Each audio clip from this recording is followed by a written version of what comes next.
Black Star Network is here. Hold no punches! I'm real revolutionary right now. Support this man, Black Media. He makes sure that our stories are told. Thank you for being the voice of Black America, Roland. Stay black. I love y'all. All momentum we have now, we have to keep this going. The video looks phenomenal. See, this difference between Black Star Network and Black-owned media and something like CNN. You can't be Black-owned media and be scared. It's time to be smart. Bring your eyeballs home. You dig?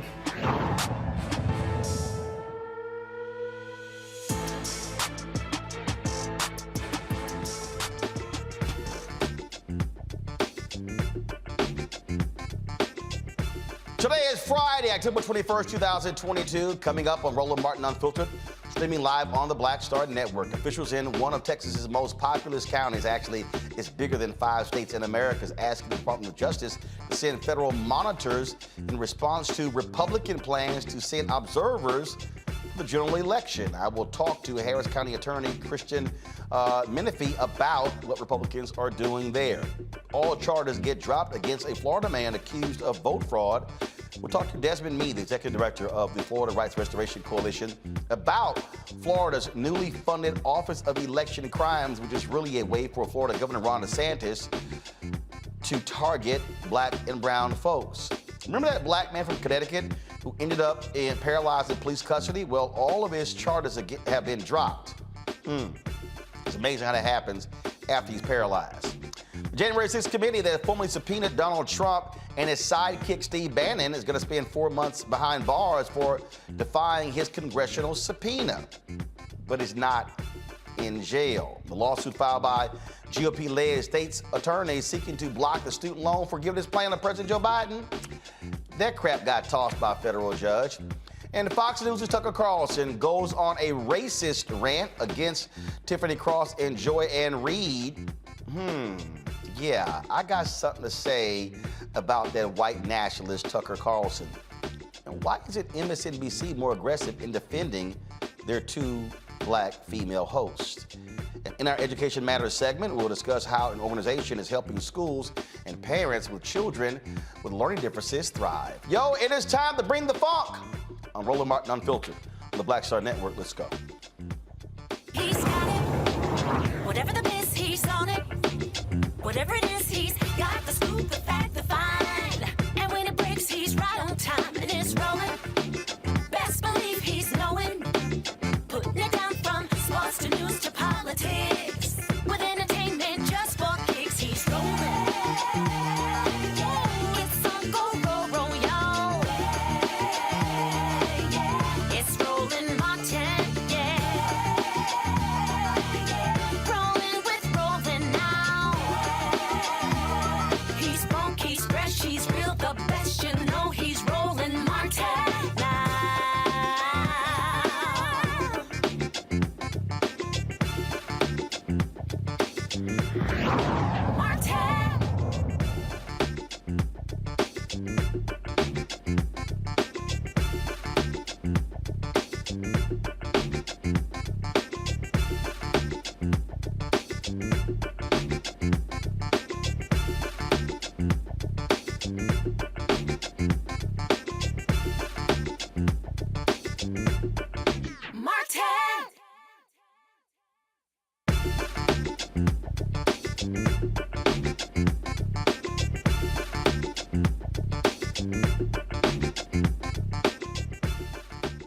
All right, folks, we told you how Florida Governor Ron DeSantis has been targeting black and brown folks formerly incarcerated there with his BS voter crime integrity, waste of money unit. And we told you about there were about 20-some-odd people who were arrested.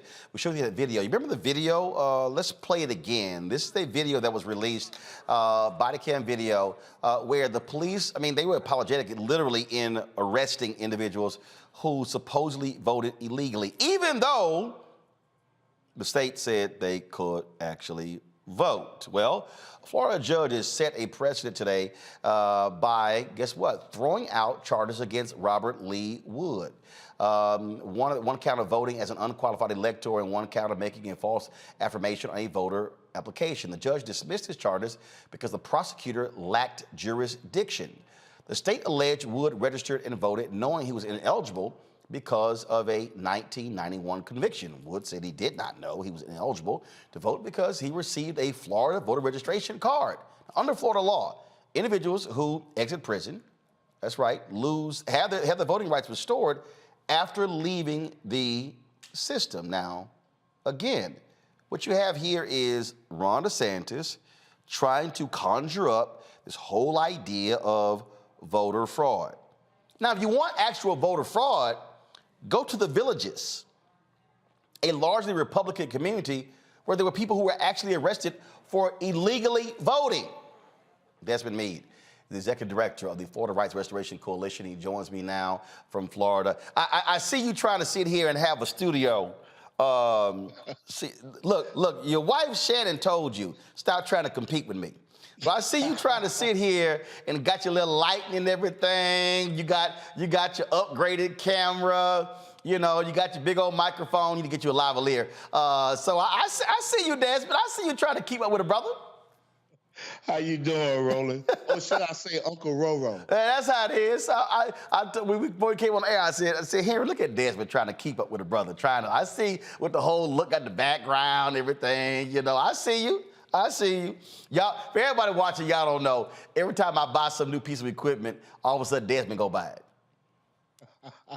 Desmond, I got my upgrade. I got my FPV drone. You got one of those? Well, no, I got a DJI, 2 of them. Well, I got DJI. It's a DJI too, but it's the FPV. Yeah, I'll send it to you offline. Let's talk about this deal here. Bottom line is here. You know, y'all got Amendment 4 passed, voted overwhelmingly. Republicans in the state, they do not want to see all those formerly incarcerated people voting. They put roadblocks, they threw up there, having now to pay all your fines, and they went to the Supreme Court, got it affirmed there. And it's just one thing after another. Now you have this latest attack against folks who are formerly incarcerated, and we're talking about 20-some-odd folks. Would you say there were lots more who were being targeted by DeSantis? Oh, yes. No, Roland, one of the things I tell folks, you know, when they ask me about my reaction about this case getting dropped, you know, I have, I'm guarded enthusiasm. And it's because, you know, I know that there are thousands of people, you know, back in, I believe, prior to June of 2021, there was a list of thousands of individuals that was given to the state that allegedly should not have been voting. And, you know, people talk about the 20, but we know that 10 folks prior to the 20 in April of this year was arrested. One of them was a homeless man. You had a grandfather that was pulled out of his home and arrested. But I want to share this with you, Roland, because I think this really centers where I and my organization are coming from. FDLE did an investigation of the initial 10 people in Alachua County back at the beginning of this year. And one of the statements from one of the gentlemen that was under investigation was read like this: I wanted to be a part of civilization instead of being hidden away from crack and everything else in the dark hole. I wanted to be a part of life again. So I said, let me try to vote. It felt good to be a part of something instead of being hidden away. You know, and I read that statement because it really centers me on people, right? At the end of the day, man, we're talking about returning citizens of this country that just want to be a part of democracy, but because of the political gamesmanship that we see going on, that we have people that are suffering, people that are being arrested, people that are being traumatized, families that are hurting. You know, what we don't hear about is that every man or woman that gets arrested, if they're the breadwinner for their family, right, while they're incarcerated trying to post bail, guess what? Who is providing for their family? These people could be losing their jobs. And there we go, exasperating the collateral consequences that people with convictions or people that are interacting with our criminal justice face. And all for what, right? For some kind of game? You know, because at the end of the day, none of these people should have even been arrested. The thing here that is amazing, that They're arrested. Now they got to go through all of this crap. Now they got to go through the legal system. Now they got to hire attorneys. Now they got to incur more costs. We can just go on and on and on again. And that's what's also shameful. And then now you go to court and the charges get dropped. Well, they can't recoup all that money they lost. And it's not like these are people with sitting on a bunch of money. I mean, you see this video right here. This black woman, she's like, what? And then she goes, let me go tell my husband. No, man, we got it. We'll go tell your husband. I mean, it's crazy. Roland, you know, I'm one of the things I'm just grateful that God has really allowed me and my wife to really be in the line of work that we are, because right now, you know, FRC, our efforts have created funds that allow people who've been arrested, we will take care of their bail, right? And we'll also, if they want to, we would help provide them legal defense free of charge, right? And then the one thing that we have to also worry about is that when they're arrested, that arrest get on their record. Then, of course, you know, Sheena with the Clean Slate Initiative, that's something that they're working on to clear these arrest records off of people's records so people will be able to get jobs and housing and to be able to really thrive, right, and be successful in life. And let's be clear what's happening here. You got Republican states attorneys who are saying, okay, this makes no sense. This was a letter, go to my iPad, this was a letter that you sent me, and this is dated October 14, 2022. Sex offenders voting in elections. The Lake County Supervisor of Elections presented 6 cases for review concerning convicted sex offenders voting in the 2020 general election. Letter goes through laying out the statute, things along those lines. This is what the state's attorney office said. Yes, and rightfully so, Roland. You know, one of the things that a lot of folks are not talking about is caught up in this snare or this persecution of returning citizens are people who registered as Republicans, right? And so when we look at the total breadth of people who've been impacted, you know, I thought that this was a wonderful opportunity to really talk about what does democracy really mean to us, right? You know, some people, they were concerned about the raid on Mar-a-Lago, saying, you know, why would the FBI want to raid Donald Trump's residence 2 years before the presidential election? Well, if they're concerned about that, they ought to be outraged that people are getting arrested on the eve of election. Right. Right, not 1 or 2 years before an election, but on the eve of elections and during elections, you have people being drugged by out of their homes. You have people who, when they were arrested, the SWAT team came to arrest them as if they were Pablo Escobar. And it is about intimidation. And here's the thing this letter says. It says 2 things: a person who willfully swears or affirms falsely to any oath or affirmation, or willfully procures another person to swear or affirm falsely to oath or affirmation, okay, goes on, explains committing a felony. This is what they say.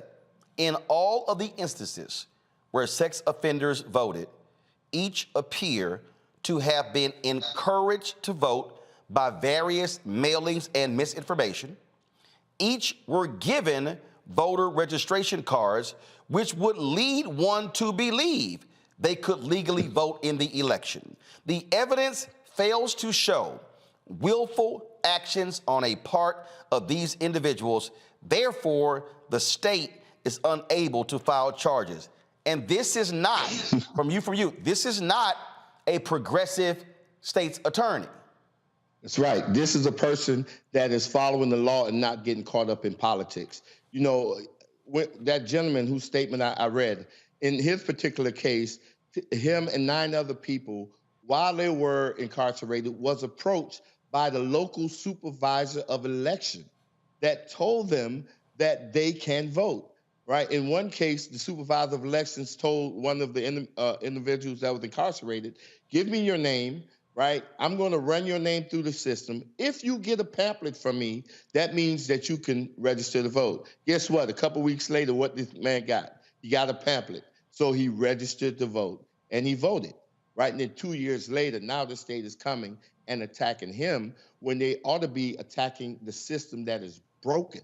And that is something that we've been saying since Bush v. Gore, when we've seen thousands of people were removed from the voting roll because they were erroneously classified as returning citizens or being unable to vote because of a felony conviction. So we knew that this system had problems way back then, right? Amendment 4 just exacerbated the problems, especially with the requirement of the payment of fines and fees.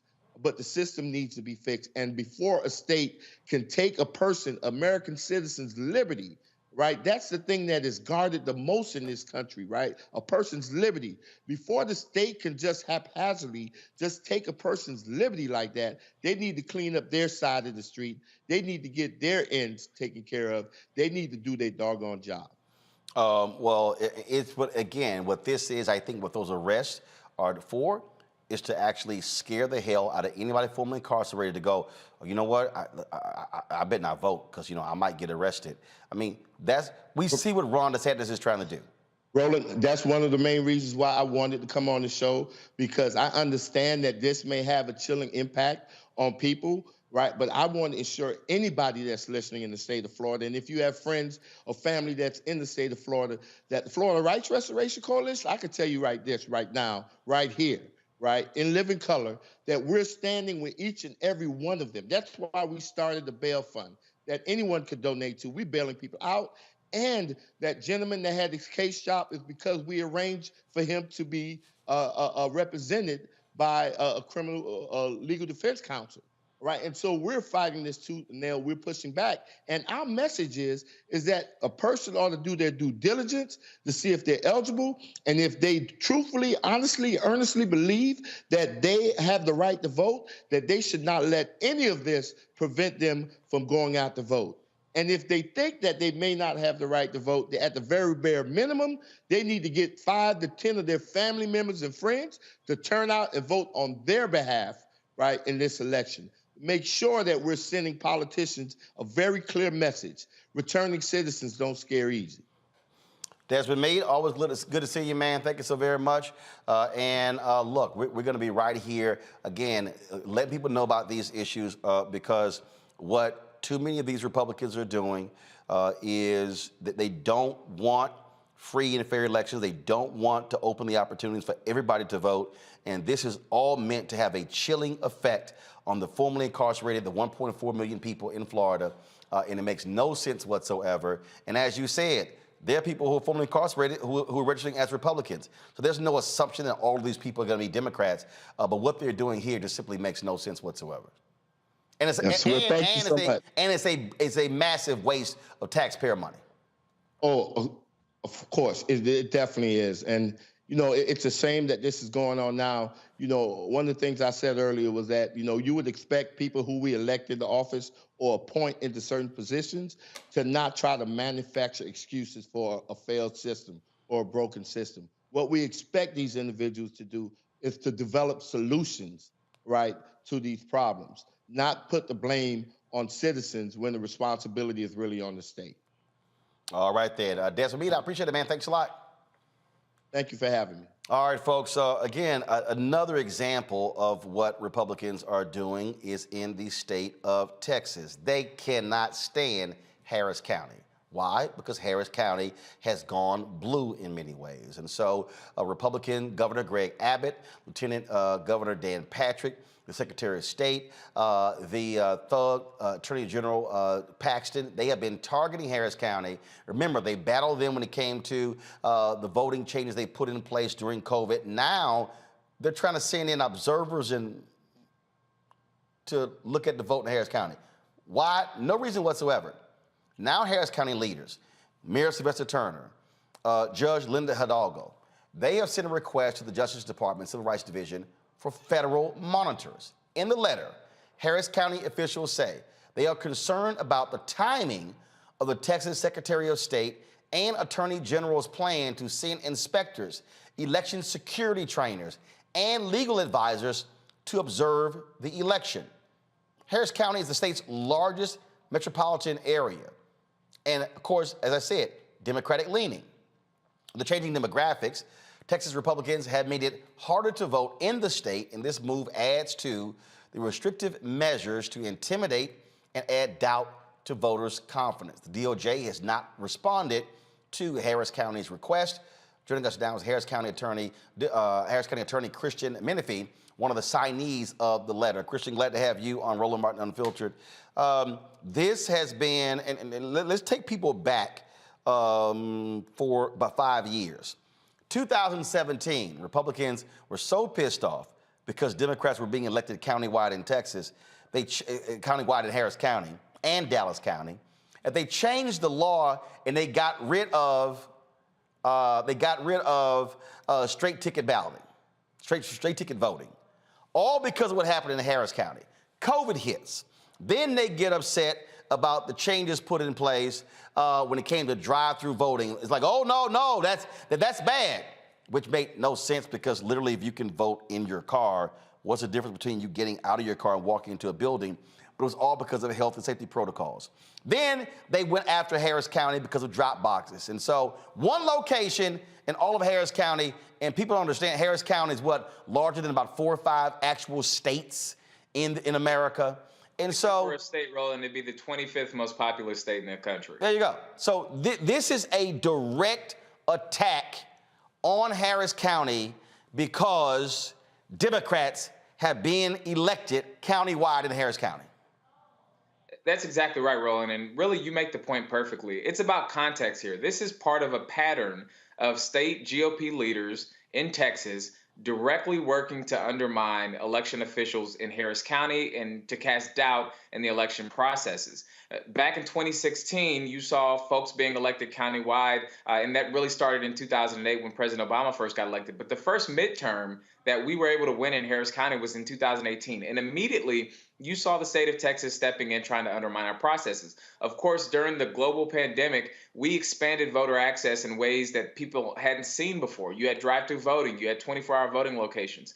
Not only did the state come in and threaten to take legal action against Harris County for doing that, but in the next legislative session, they passed one of the most restrictive voting laws in the entire country, directly aimed at undermining the things that have been done in Harris County. In fact, on the floor of the Texas House, one of the representatives who was a sponsor for the bill took some language out of the Texas Constitution, which clearly has racist roots. It was intended to preserve the purity of the ballot box. They let us know exactly what these laws were about. Fast forward, we changed from a clerk administration system to an elections administrative system. And when we created that office, the state of Texas at first refused to acknowledge the creation of that position. And now here we are today, where they have announced a nonsense audit. And this audit was announced last year. Former President Donald Trump publicly called on Governor Greg Abbott to audit the 2020 election in areas in the state of Texas. And just hours later, the Secretary of State's office magically said, oh, actually, we've already been auditing that election in several counties. And so we're going to continue doing that with our full forensic audit. This was obviously done to appease former President Donald Trump. And they have now stretched that, use it as leverage to come up with a bunch of unremarkable conclusions that they say require that they send inspectors and a task force of folks from the Attorney General's office. And I think that those words are very important, Roland. Inspectors and a task force. They're trying to intimidate our election workers. They're trying to make people fearful of participating in the process. And that's why we're calling on the DOJ to send monitors to watch the state of Texas as they involve themselves in our election. And here's the crazy thing. He won Texas. But in Texas, they are pissed off at Democrats being elected in Harris County. They're mad. Republicans used to control Dallas County. Now Dallas County is flipped.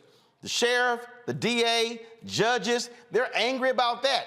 They are upset. Bexar County, San Antonio. They've been upset with Travis County, where Austin is. They cannot stand what has been happening in these larger counties, and then they're really upset with the white suburbs. But folks don't realize, in the 2020 election, Democrats were within 4 or 5 seats of taking control of the Texas House. That's what they're most freaked out about, because then if Democrats get control of the Texas House, the Senate is just hard because you've got all those rural areas of Texas, and so they're all going red. But they know that if Democrats control the House, they control the Speaker of the House. And they can't ram through gerrymandering and other bills, and they do not want the suburbs of Houston dictating politics in Austin. That's why there's a target on the back of every official in Harris County. That's right. These efforts were aimed directly at Harris County. You made the point that Dallas County went blue before Harris County did, and that's exactly right.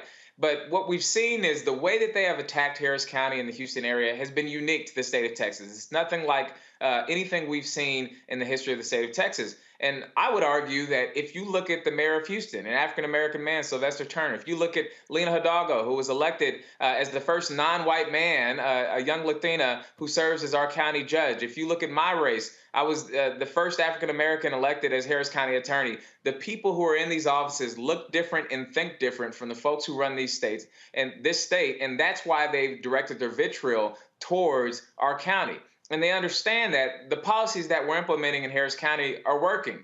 People are beginning to see the light and now shift their votes to Democratic. And everybody knows that the path to flipping the state of Texas must go through Harris County. You've seen many of the major candidates on the Democratic side spending heavy amounts of time campaigning here. And at the same time, Roland, we've seen an unprecedented amount of money being poured into our local county judge race by Republicans from across the state. We've seen our governor talk about folks involved in that race. We've seen our lieutenant governor talks about folks involved in that race. They very much want to try to take Harris County back. And, you know, if all else fails, you come in, you set up, and this is happening across the country. It's part of, you know, a nationwide thing that occurred after Trump pushed the big lie. But you put processes in place so that people can call into question the results of the election. And immediately following the election, you can try to undermine the legitimacy of the people who took elected office. All right, then. Christian Menefee, look, y'all keep the fight up. It's just ridiculous what is happening there. And this is all political payback from Republicans in Austin. We're going to keep up the fight. That much I can guarantee you. Thank you. I will see folks in Houston. I'll be there on Sunday. There's a GOTV rally taking place, a Get Out the Vote rally. Folks, pull the graphic up if y'all have it ready. We're going to be there partnering with the NAACP and other organizations for this GOTV rally. The point, folks, is simple. Is, again, drive the vote. Understand we can talk all day, we can criticize all day, we can complain, but the way to shut these folks down is to do so at the ballot box. And so there is tremendous power in doing so, and we have to be willing to use our power at the ballot box. And so this is, go on iPad, please, when it pulls up. It's called the Fight for Democracy. I'm going to pull it up right now. Give me 1 second. We're going to be there with a number of entertainers, other speakers, and activists as well. Again, encouraging folks to vote. Early voting is taking place. We are seeing massive turnout of early voting in various places. And so you see it right there, the Fight for Democracy. Again, working with the NAACP Sunday, 4 to 7 p.m. At Avenida Plaza. And Bun B, LaToya Luckett, Slim Thug, DJ Mr. Rogers, DJ Frank Ski, Lil Kiki, Spud Howard, Lenora, Mango Punch, and many others will be there. And this is a partnership with a number of organizations. This GOTV rally taking place in Houston. Let's introduce my panel right now, folks, to talk about this. Again, what is happening, because I keep warning y'all, we can sit here and play games if we want to, but what Republicans are trying to do is devious. Understand how utterly ridiculous it is, and their whole strategy is to keep us from voting, because they know if we use our power and if we drive our numbers in a significant way, they cannot win, which is why I keep telling y'all, if we start voting at 70 and 75 and 80, 85, 90% of our capacity, we could flip elections all across the country, all across the South, the Midwest, the Southeast, but it can't happen when our turnout is at 35, 40, 45, 50%. It simply can't happen. Matt Manning, civil rights attorney. Michael Imhotep hosts the African History Network show. Dr. Nola Haynes, Georgetown University School of Foreign Service. Glad to have all three of y'all here. I mean, look, Matt, you're there in Texas. You take the case in Florida, how they're targeting folks, those formerly incarcerated. You look at what they're doing, trying to do to Harris County. This is all a part of the Republican strategy across the country to keep us from voting. This is classic voter suppression. Absolutely. There's no question that it's classic voter suppression. And as it relates to Florida, what's particularly interesting there is that Ron DeSantis, obviously we know he's doing all of this to try to get reelected, dispatch state's attorneys who didn't even have jurisdiction. So the court threw it out because there was no evidence that the crimes actually took place in two different counties. And that's like a threshold issue. That's something that a basic prosecutor would look at and know whether they have jurisdiction or not. So that's what's particularly insidious, is that, they're going forward on claims that they know they can't prove because they want to chill people's right to vote. As it relates to Texas, you're exactly right. I mean, they attacked Harris County during the pandemic, trying to, I think, cut it down to one drive-through mail ballot box for an entire county of 4 million people. I mean, not even hiding their position and not even hiding their strategy. So I think you're right. I think the right to vote is completely under assault here in Texas. And Greg Abbott and Ron DeSantis, as I say every week, are both trying to use people as pawns to get reelected. All of this is not only the Republican strategy, but their individual strategy to try to stay and to leverage some of that, votes from the Republican base, and to let people know, look, we're doing everything we can to keep this America the way you want it and the way we think it should be. And they're not hiding that fact at all. Look, Nola, I mean, I can tell you right now, folks are watching, people out there who are like, I'm not quite sure. Look, there's a very deliberate effort by Republicans across this country. We can just go state by state. So this is not isolated. No, this is all by design, because they know if they shrink the electorate, they got a better chance of winning. Why Donald Trump so angry? Because the electorate expanded in 2020 with mail-in balloting and ballot drop boxes, and Republicans are pissed that they lost. Absolutely. Well, first of all, it's really nice to be in studio, so I'm happy to be here. And it is strategic, and it's strategic and it's very dangerous. I often feel like, lately, like Thanos snapped his finger and like half of the population across galaxies disappeared. It's like he snapped his finger and we're like back in the 1950s before civil rights legislation. That's what it really feels like. The fact that the federal government has to come in and monitor voting, that is just mind-blowing, and it's setting a very dangerous precedent.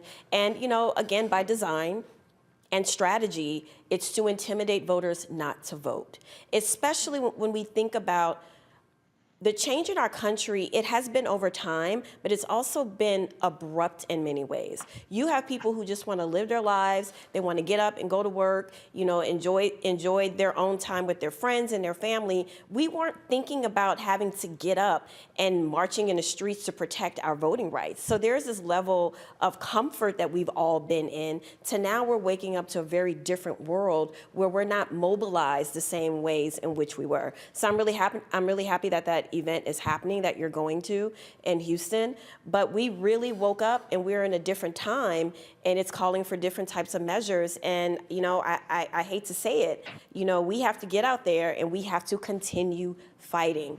As tired as I know, especially Black folks are, we have to continue fighting, because we are not in a country right now where equality and equity are on par. We are still having to fight for just basic liberties, basic democratic rights, such as voting. Michael, when we walk through this, we walk through these issues, and people go, this is really not that big of a deal, it's not that alarming. What they're not understanding, when Steve Bannon and his minions out here are saying this crazy stuff, when they're talking about what they want to take over, they're serious. They are running people for secretaries of state. Absolutely. For election supervisors. They are desperately trying to overturn elections. And the thing I keep trying to tell all these Black people, they're not hiding it. This is not overt. No, this is not covert. It's very overt. They're saying, if we win, Trump's going to win. They're saying it. Yeah. And they're letting you know what's going to happen. They say they're going to impeach Biden. They say they're going to repeal the Inflation Reduction Act. But you talk about Stephen K. Bannon. Bannon said some months ago on his podcast that the way to political power in America today is through the local school boards. And if you study what's happened with the local school boards and the fights over banning books, the fights over critical race theory. This is funded by dark money. This is funded by, and they've organized numerous organizations. There was an expose by NBC News, and they estimated about 165 right-wing parent organizations across the country, okay, have been funded, and they get help from Fox News and politicized by Fox News, and they're using this to go from the grassroots up to the federal government and take and focus on local offices, local politicians, local political offices from the grassroots up. We look at what's going on in Florida. I cannot stress this enough. I know, Roland, when you were interviewing Desmond Meade, and shout out to that brother, you were saying that this doesn't make sense or something like this. It makes perfect sense when you understand the history of Florida. Okay, Florida was the first state to have poll taxes in 1889, before Mississippi had poll taxes. Florida instituted its felony disenfranchisement law in 1868, 2 years before the 15th Amendment was adopted. And when you go research the history of Florida, they did this. They instituted felony disenfranchisement laws in a state that had a 48% black population. Almost half of the state of Florida, after slavery ended, was African American, and they knew that if they did not put laws in place, these black people would vote and take over the state legislature. Yep. Okay? So this makes perfect sense. What we have to understand is that this may be our last free and fair election here in 2022. That's real. This people don't understand how dangerous this stuff is. These people are playing for keeps. Indeed. Got to go to a quick break, folks. We come back, we're going to talk about an effort, the combined comedy with voting. It's all about, folks, using every tool at our disposal to turn people out in this November midterm elections. We'll discuss that next on Roland Martin Unfiltered, right here on the Black Star Network.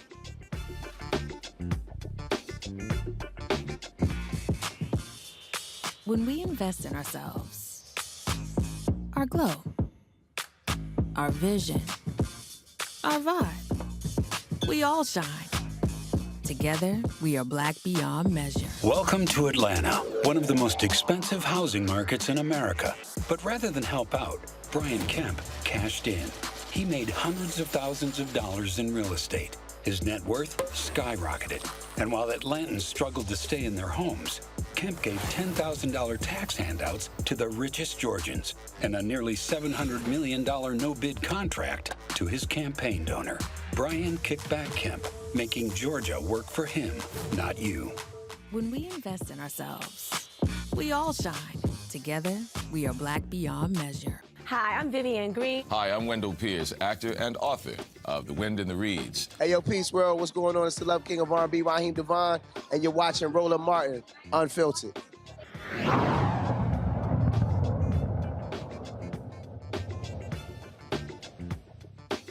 All right, y'all, the voter suppression tips are not funny, but National Coalition on Black Civic Participation, they are in the middle of their Unity 22 Get Out the Vote comedy tour.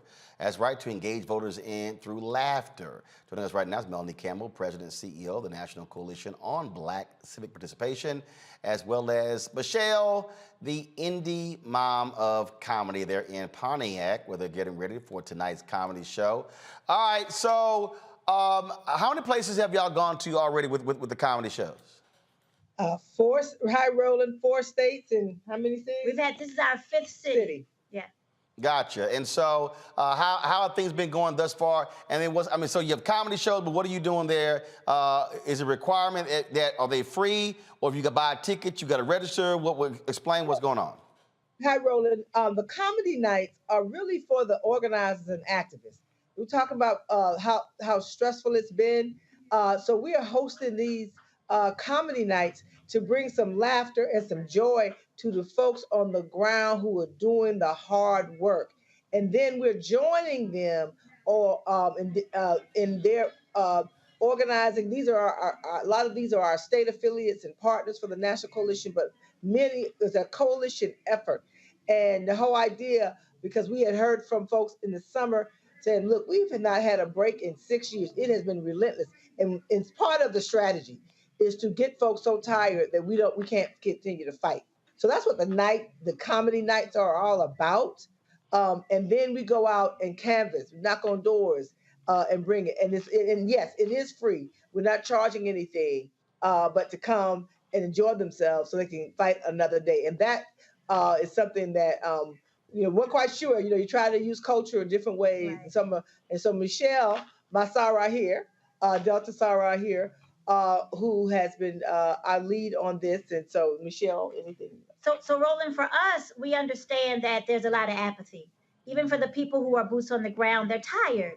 And so we all know that laughter is able to bring levities to some of the heaviest situations. That's how we've made it as Black folks in this country. We've been able to laugh through our pain. And so our intention with this is to show the power of the ballot, but also to invigorate those Black women. We got to be honest. We're here with the Black Women's Roundtable. We're here with the National Coalition on Black Civic Participation. These Black women for years and decades have been working, going door to door, phone banking. And so we want to make them laugh. We want to make them feel encouraged. We want to let them know we appreciate that hard work, but we can't give up. We've got a long way to go. And so we put this together, and I'm excited to be the host of this amazing Power of the Ballot, Get Out the Vote comedy tour. Excited to have B Flat with me, Vanessa Fraction with me, and Erin Jackson with me. Black women who have been doing comedy for decades and making great strides. And so we're combining laughter, levity, and getting out here to get people to the ballot and vote on November 8th. Ain't no brothers? Yes. No brother comedians, Roland? No, Michelle talking about all the Black women working, Black women. I was like, what, the brothers can't laugh? Bro, the brothers are right there laughing with us. I just want to make that clear, because Michelle ain't like the brothers ain't working. Nobody said that, Roland. There you go. Don't let me have to roll the video back. Anywho, we are right there. And look, everybody's coming in. Yes, it's Black Women's Roundtable, but we got the Black Women Initiative down there. We had John Taylor with us on the ground. We got brothers right there with us, laughing as well. And also, we're leveraging the power of the Sister Vote, power of Black women who are leading in this work on the ground. But the comedy night is for everybody that wants to come, that's doing the work. Absolutely. You can come, Roland. Look, I ain't dealing with you. Last time I had to deal with you. So Roland, thank you for showcasing a lot of what we're doing on the ground. We know you all over the place too, but if you find a minute or two to come join us, we're actually extending it, and we're going back to when we leave Michigan, we're going to Philadelphia and Pittsburgh, but we're going back to Florida and Georgia. We to help them with the final push. In Florida, we're going back because when we were there for the comedy night, a lot of they're dealing with it still, even though they don't talk about it on the news as much. That storm really impacted Black communities. So we're going back to Daytona. We're going to be on Bethune-Cookman's campus, and we're going to Orlando as well as other parts of Central Florida, and then we're coming back to Georgia to close out right through election day. We're not going to let off the gas until election day. Oh, well, absolutely. And so that's great. Sounds great. Comedy is great. And so, Michelle, what your hair gonna stay that color through the whole tour? You know what? See, that's what you petty. That's what I'm just asking. I'm just asking. You Petty Murphy. I'm just look. I'll admit to being petty. Acting like a good alpha man. Come on now. What? I'm just saying she got Delta red hair. What? Why? Representing and making these folks laugh and getting them to the polls. That's the whole point. I don't care if I got to wear a zebra wig. I will do whatever it takes. Units. I'll do our units. We got our units. We got units rolling. And so units and cat suits. Okay, all right. All right. I appreciate it. Good luck. All right, tell people where they can go get more information. Tell people where they can go to get more information on the comedy tour. UnityCampaign.org. UnityCampaign.org. All right, then. All right, well, appreciate it. Thanks a bunch. All right, bye-bye. All right, folks, we come back. We were in Georgia. We stopped by a number of different places, including this coffee shop owned by a sister who graduated from Howard just a few years ago. And we talked about, the Senate campaign, Raphael Warnock, Herschel Walker, and she expressed some concern in terms of from her position as a business owner. And so we're going to share that conversation with you when we come back. Also, we're going to talk about the blatant racist attack by Tucker Carlson against Tiffany Cross and Joanne Reed on MSNBC, especially against Tiffany. I've got a few words to say about that. And of course, there's some other news we'll be covering as well. Folks, don't forget to download the Black Star Network app. All platforms, Apple phone, Android phone, Apple TV, Android TV, Roku, Amazon TV, Xbox One, Samsung Smart TV. And of course, you can also join our Bring the Funk fan club. Every dollar you give goes to support this show. And of course, you know how we do. If you want to send your check and money order, please do so to P.O. Box 57196, Washington, D.C. 20037-0196. Cash App, $RM Unfiltered. PayPal is R Martin Unfiltered. Venmo is RM Unfiltered. Zelle is Roland at RolandSMartin.com. Roland at RolandMartinUnfiltered.com. And if you want to get your copy of your book, White Fear, How the Browning of America is Making White Folks Just Lose Their Minds, Ben Bella Books, Amazon, Barnes & Noble, IndieBound, Bookshop, Chapters, Books A Million, Target. You can also order your book through your favorite black bookstore. And of course, you can also download the book on Audible as well. So going to the break here. So let me go ahead and since Nola decided to come in here. First of all, didn't nobody invite Nola to come in to be on the set? She was like, I'm coming in. I was like, seriously? Seriously? I should have made take a COVID test. So she's from New Orleans. Let me go ahead and I was playing some Johnny Gill earlier. She had no appreciation for Johnny Gill. No. Yes. What did you say? What did you say, Nola? I didn't know one song. What you say? One song. No, that's not what you said. You like, well, I don't even know last time I listened to anything from Johnny Gill. See, he putting extras on it. You putting extras on it. No, I didn't. Yeah, you were putting extras on it. That's what you said. I'm just not up listening to Johnny Gill. Well, you need to step your music game up. Oh, okay, I got to step my music game up. Yeah, because right now it's lacking, y'all. Apparently it's lacking. I was about to snatch that Johnny black Gill card. is the barometer That black of blackness. card was about to get snatched. Johnny Gill is the barometer of blackness. No's black card is in review. Oh, Lord. So, y'all go get y'all Johnny Gill now.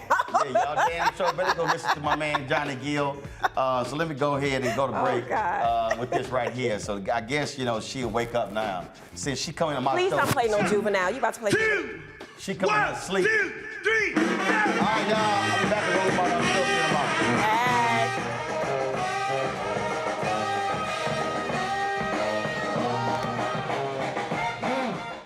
When we invest in ourselves, we all shine. Together, we are black beyond measure. Welcome to Atlanta, one of the most expensive housing markets in America. But rather than help out, Brian Kemp cashed in. He made hundreds of thousands of dollars in real estate. His net worth skyrocketed. And while Atlantans struggled to stay in their homes, Kemp gave $10,000 tax handouts to the richest Georgians and a nearly $700 million no-bid contract to his campaign donor. Brian Kickback Kemp, making Georgia work for him, not you. When we invest in ourselves, our glow, our vision, our vibe, we all shine. Together, we are black beyond measure. I am on screen, and I am representing what a black man is to the entire world that's gonna see this. And this might be the only black man, a representation of a black man that they see. Right. So I am responsible. Right. For how they see black men. And it's my responsibility to, if I am not playing an upstanding, honorable, someone with a strong principle and moral core, to make sure that this character is so specific, right, that it is him, not black men. And I wish that more actors would realize how important their position is as an actor of color, playing people of color on screen. Because there are people that see us all over the world in these different images that we portray. And not everyone knows black people to know. Yes. That's not all.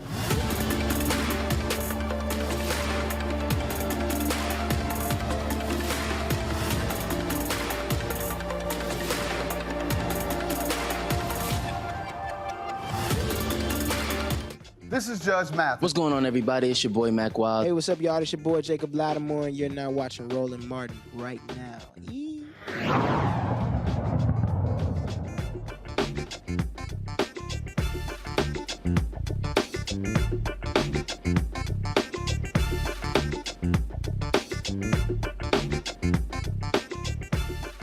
All right, fam, when we were in Savannah, Georgia, we stopped by several black-owned businesses, encouraging folks to vote. One of those places was called the Culturalist Union. E.B. Elm, she is the owner of that. She's a graduate of Howard University. And we had a good conversation going by her place. And so check this out.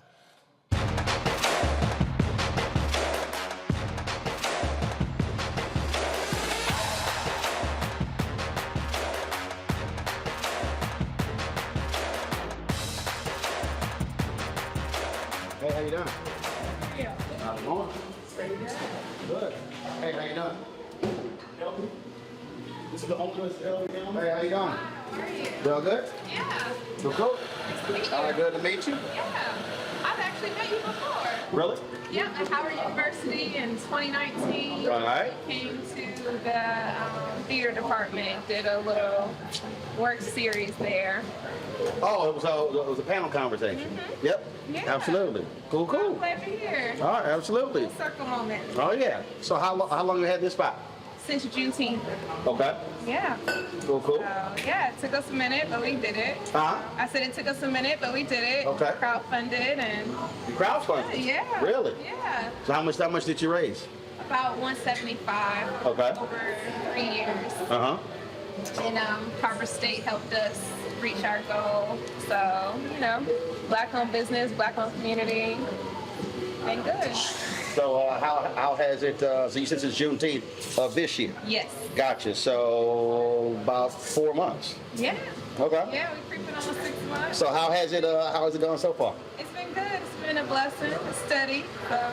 Now, you from here? No, I'm from Pontiac, Michigan. So how'd you pick Savannah, Georgia? I am an Army brat. Then I was in the Air Force for 10 years. And when I got out, my parents retired here, and I went to SCAD for performing arts, and then I left SCAD, and then I went to Howard for theater management. Got it. Decided to come back here. So you went to Howard for theater management, and you're on the coffee shop. And I own a coffee shop. Okay, well, so more than just a coffee shop. It's a gathering space. So we do events here. Okay. We have our marketplace that has about 50 black-owned sole proprietor businesses. And yeah, we do our thing. So yeah. Yeah, but how did you come up with this concept? Like, where did it come from? It was kind of a smorgasbord of all of these places and things that I've collected over my years of traveling, and I just wanted a place where black creatives could come and feel centered and take up space. So what you really wanted was a black creative space that kind of got coffee on the side. You got it. Okay. All right. Cool. Yeah. Cool. Yeah. And so folks have embraced it. Yeah, they have. Okay. Yeah, they have. So it's been good. It's been good. Right. The mayor comes through sometimes, so it's been a blessing. A lot of has there been lots of talk and stuff with regard to the election? Yes, we do a lot of bipartisan forums here. It's about voting, making sure that they know what's on the ballot, and what issues are center for us in our community. Yeah. I was here in 2020 and said we did the same thing. We actually visited different black-owned businesses. Okay. And so that's one of the conversations that I've been hearing on the state side with Abrams, Kemp, but also on the federal side. One of those conversations has been like folks talking about entrepreneurship and black-owned businesses here in Georgia and how politicians help with that. Right. You're asking me how it can help? And have you participated in those conversations? What have people been talking about? I mean, is that an issue? It is an issue. I would say the number one issue is access to capital, access to funding opportunities. For me, I didn't have that opportunity. I was a single mom. You know, my credit was limited. My access to my network and net worth was limited. So I had to crowdfund in order to actualize this dream. Whereas I've had counterparts, you know, white counterparts who've been able to walk into a bank with the same circumstances on paper and, you know, get triple, quadruple the funding that I've been able to receive. Right. And so, you know, I don't know how to move that conversation forward, but I definitely know that it's an issue that needs to be addressed immediately, because there are a lot of Black businesses that just need the funding. You know, oftentimes they want to offer resources as far as marketing support and on how to get your LLC or how to, you know, file your taxes. And it's like that's all the easy stuff. Right. We're not ignorant people. We need money. Money begets money. And so until you are talking about numbers and capital that can help with funding a business, buying the equipment, paying for the staffing, paying for the inventory, then it's a non-starter. Then you're going to keep us, you know, behind the curve when it comes to economic progress. Now, did you come from entrepreneurship family? For me, I did. No, I'm a military family. So my dad is military, my uncles are military, my aunts, everybody in my family before that, they all worked at the plant in Detroit, you know, building cars. So I take it's been a learning curve for you. Because so I can explain to people, ownership, people think it sounds sexy. They think it's, oh my God, it's amazing. Yeah. Work for yourself. I'm like, ain't that simple. No, it's not. There's a lot that goes into owning and operating a business beyond what it looks like. You know, there may be people in here, but at the end of the day, I have to go home and I gotta, you know, reconcile my budget and I gotta figure out inventory. And again, I gotta figure out where this money is gonna come from, because, you know, you think it's just an even exchange. Somebody gives you $1. That dollar has to pay for all of this, you know? And so, yeah, it's a learning curve. So when it comes to, let's say the civic race, you got Raphael Warnock running against Herschel Walker. And what have you heard from them on the business side that's been appealing to you? I would say that Herschel Walker, as ridiculous as some of his ideals and his platform, when it comes to tax incentives, they have been more appealing to me. Warnock seems to be offering, as much as I want to vote for him, more of the same. And so for me, it's like, well, what do I do? Because I don't want to vote for someone who's morally corrupt, but I also don't want to vote for someone who is not going to make me and my business a priority.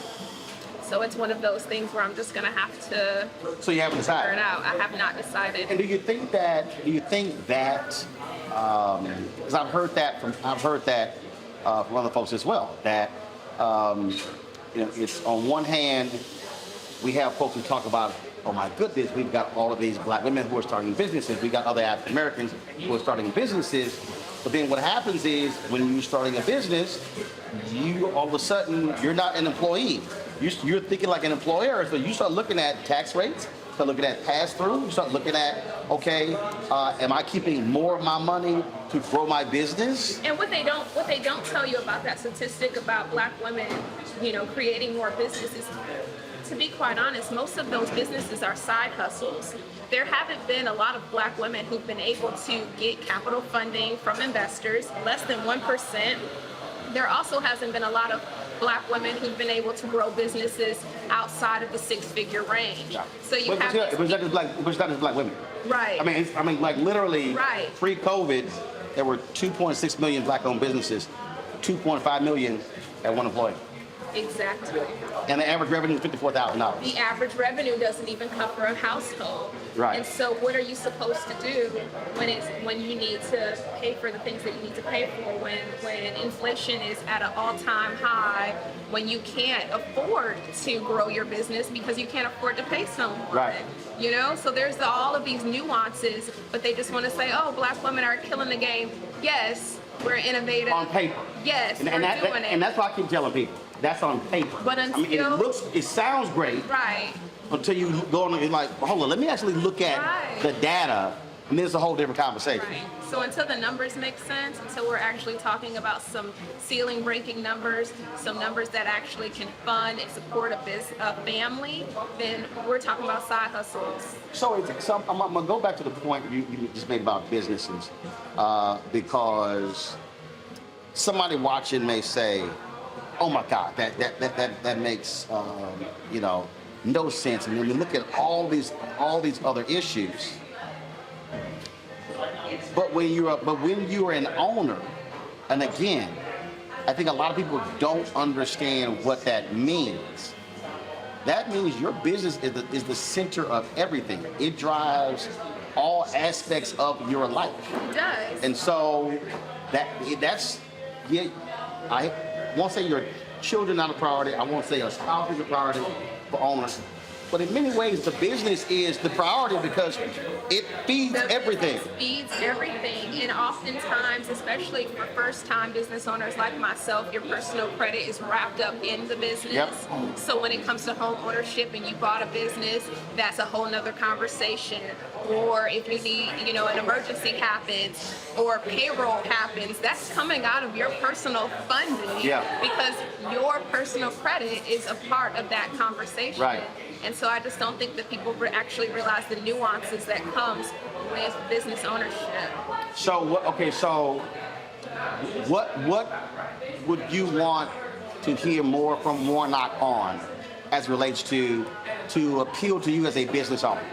I want to hear more about equitable funding opportunities. I want to hear more about equitable tax opportunities for businesses in low-income communities. I want to hear about more capital investments for revitalizing buildings in low-income communities. If I can go and purchase a building in my hood and renovate it with government funding and tax initiatives, and then I'm able to employ someone using tax benefits and tax initiatives or splosh funding or whatever, then you're giving me an opportunity to actually achieve this American dream that everyone else is talking about. See, that's why when Tim Scott and Republicans talk about opportunity zones, I keep trying to explain to them, that's for mega developers to park money. Yes. That's not an actual opportunity zone. Right.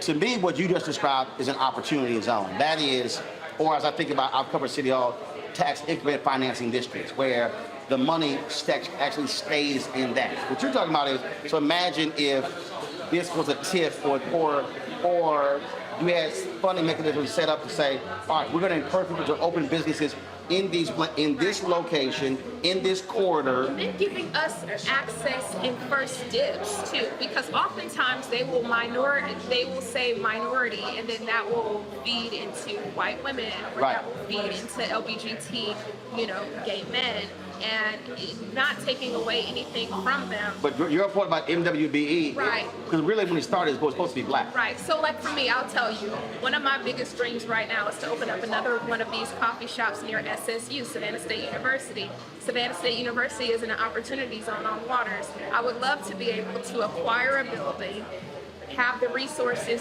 to, revitalize that building, have the funding to hire a staff, get that thing going, and then provide a service to HBCU students in this community. But I don't have access to capital, I don't have resources to revitalization, I don't have tax benefits to support the staff, buy the equipment, or any of the things that I need to actualize that dream. And because my personal credit is wrapped up in this, yep. and they're not offering any sort of opportunities for minority business owners, women, men, regardless, especially low-income business owners who have proven themselves, then you're kind of stuck. And you're in this cycle of just barely making it. So that's what I would want to hear more of. Like, how can you help us help ourselves? And build, grow, expand. Absolutely. Because I say the same thing. I said the biggest issue for black businesses, I said, is capacity. And in fact, people got mad at me when I said, I don't want to hear anybody else talk about starting black-owned businesses.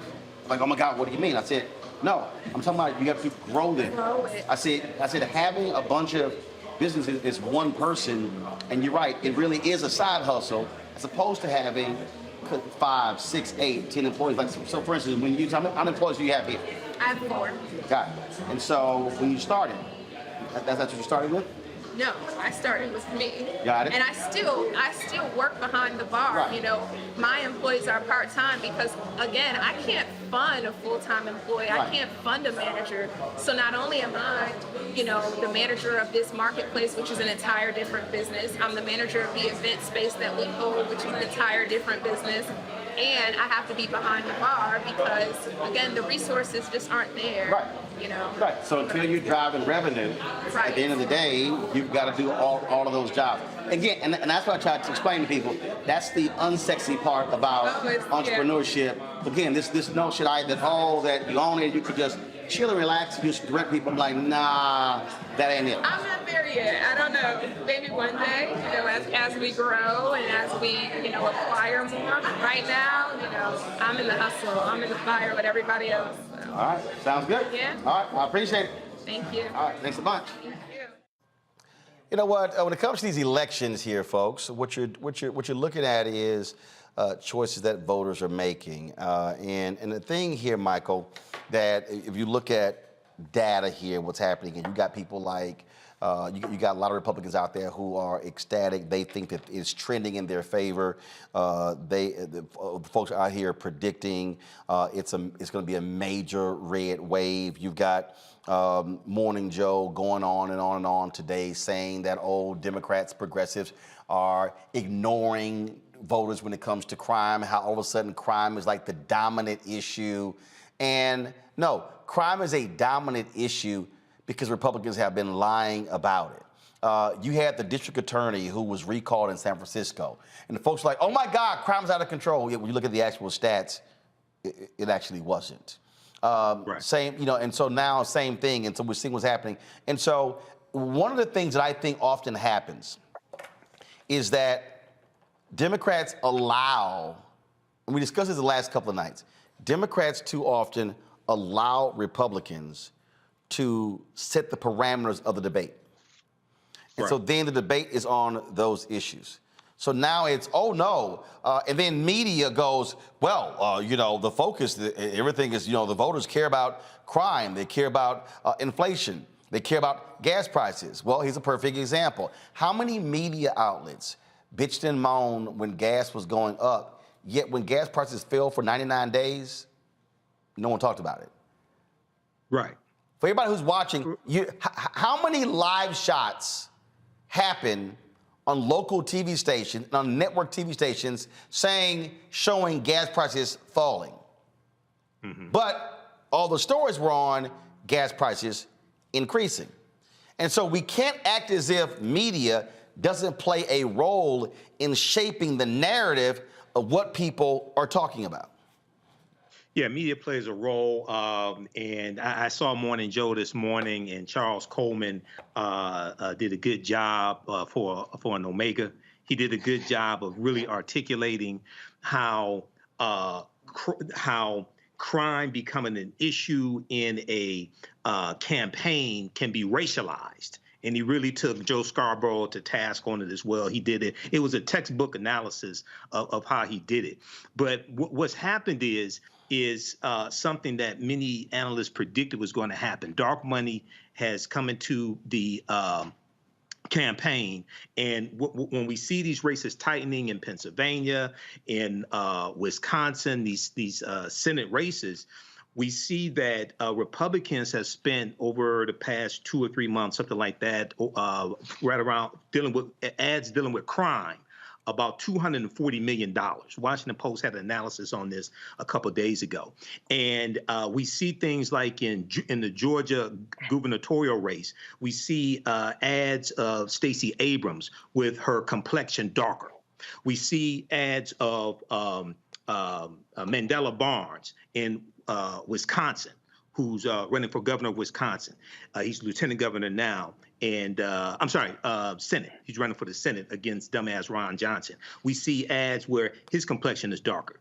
And we see them running another Willie Horton ad on white suburban women, okay, on white suburban women, scaring them about crime.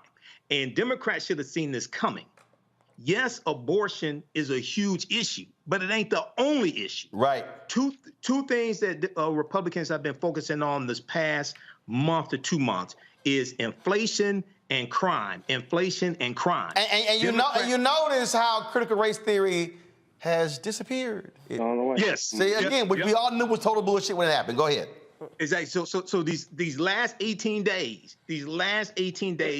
Democrats have to hit hard their plan to deal with crime. I would talk about public safety. And when you're talking about crime, you are talking about it on their terms. Yeah, so I would talk about public safety, which not just addresses crime, but it addresses the factors that lead to crime, which also deals with quality of life. It deals with education, deals with job training, it deals with mental health, it deals with dealing with public safety and policing holistically, as opposed to what Republicans are saying, because what Republicans are saying is vote for us and we'll protect you from them, meaning black people. Okay. This is the Willie Horton ad of 2022 that Republicans are running. So what Biden did today, his speech dealing with the economy, and then his speech dealing with student loan forgiveness, it was extremely important. He needs to do that for the next 18 days. But Democrats cannot run away from the economy and inflation. Okay, they got to talk about the 10 million jobs created, 3.7% unemployment rate, American Rescue Plan that saved the economy, and every Republican in the House and the Senate voted against the American Rescue Plan to save the economy. Inflation Reduction Act, every Republican in the House and the Senate voted against the Inflation Reduction Act, but they want to cry about inflation. You got to hit them hard for these next 18 days. Nola, Tim Ryan is running, Congressman Tim Ryan is running for the U.S. Senate in Ohio. And one of the things that he addressed, I'm going to play it in a second, and everybody who's watching knows I've been trashing these sorry-ass white Democratic strategists because they're controlling the money and they're controlling the messaging of the party. And so there's a Washington Post article that was done, and one of these strategists says in the article that Democrats should give up on places like Ohio. We should focus on college-educated white voters. Well, this was the response here of Tim Ryan. Go to my iPad, please. Yesterday, in the Washington Post, there was a national Democratic consultant, high-level consultant, that said, we can't play in places like Ohio. We shouldn't really go after seats in places like Ohio. We got to go to the states that have more college-educated people. That pisses me off. That is an absolute slap in the face to everyone who's out there busting their ass who just may not have a college degree. And I will tell you something, I will not let the Democratic Party turn into a party where you have to go get a college degree as a passport to get into the party. That's bullshit. And I'm not going to let that happen. Now, Nola, this is the same Tim Ryan who, for some reason, Chuck Schumer's PAC refuses to put any money. He literally is running neck and neck against J.D. Vance. Democrats are operating from this vantage point of, well, Trump blew Hillary Clinton away, beat her by 450,000 votes in 2016. Biden lost the state by 8 points. But here's the crazy part. They're putting money into the race in Nevada, and the Republican is leading. This race is actually tied. So when I hear that white Democratic strategist, that Democratic strategist, we don't know if they're white. Yeah, we do. Say that's exactly what they say about candidates who run in the South, where black folks are. And this is one of the reasons why. So if you start shrinking your possibilities, you're not competing in places where you can potentially win because you're not even trying to compete for those voters. That's what Tim Ryan is saying. You know, absolutely. And I have 2 points to make about this as a Southerner and also as a professor teaching at colleges. So I think that a large part of the problem is that we are not dealing in traditional politics. I think that a lot of these kind of ways that we used to operate in, the traditional metrics are not going to work, and people need to understand that the landscape has vastly changed. I don't know where people get the idea that college campuses are these liberal bastions, that people like me are somehow in the classrooms, trying to convince all the kids to vote blue. That's not what's happening. And actually what I am seeing in some of the universities that I've taught in, I've actually seen a more kind of turn towards conservatism. So this kind of idea that we need to get more college educated kids because, this kind of trope of that's like where all the liberal future elites are, that's not necessarily true. And then as a Southerner from the very deep South, it's also, it's condescending.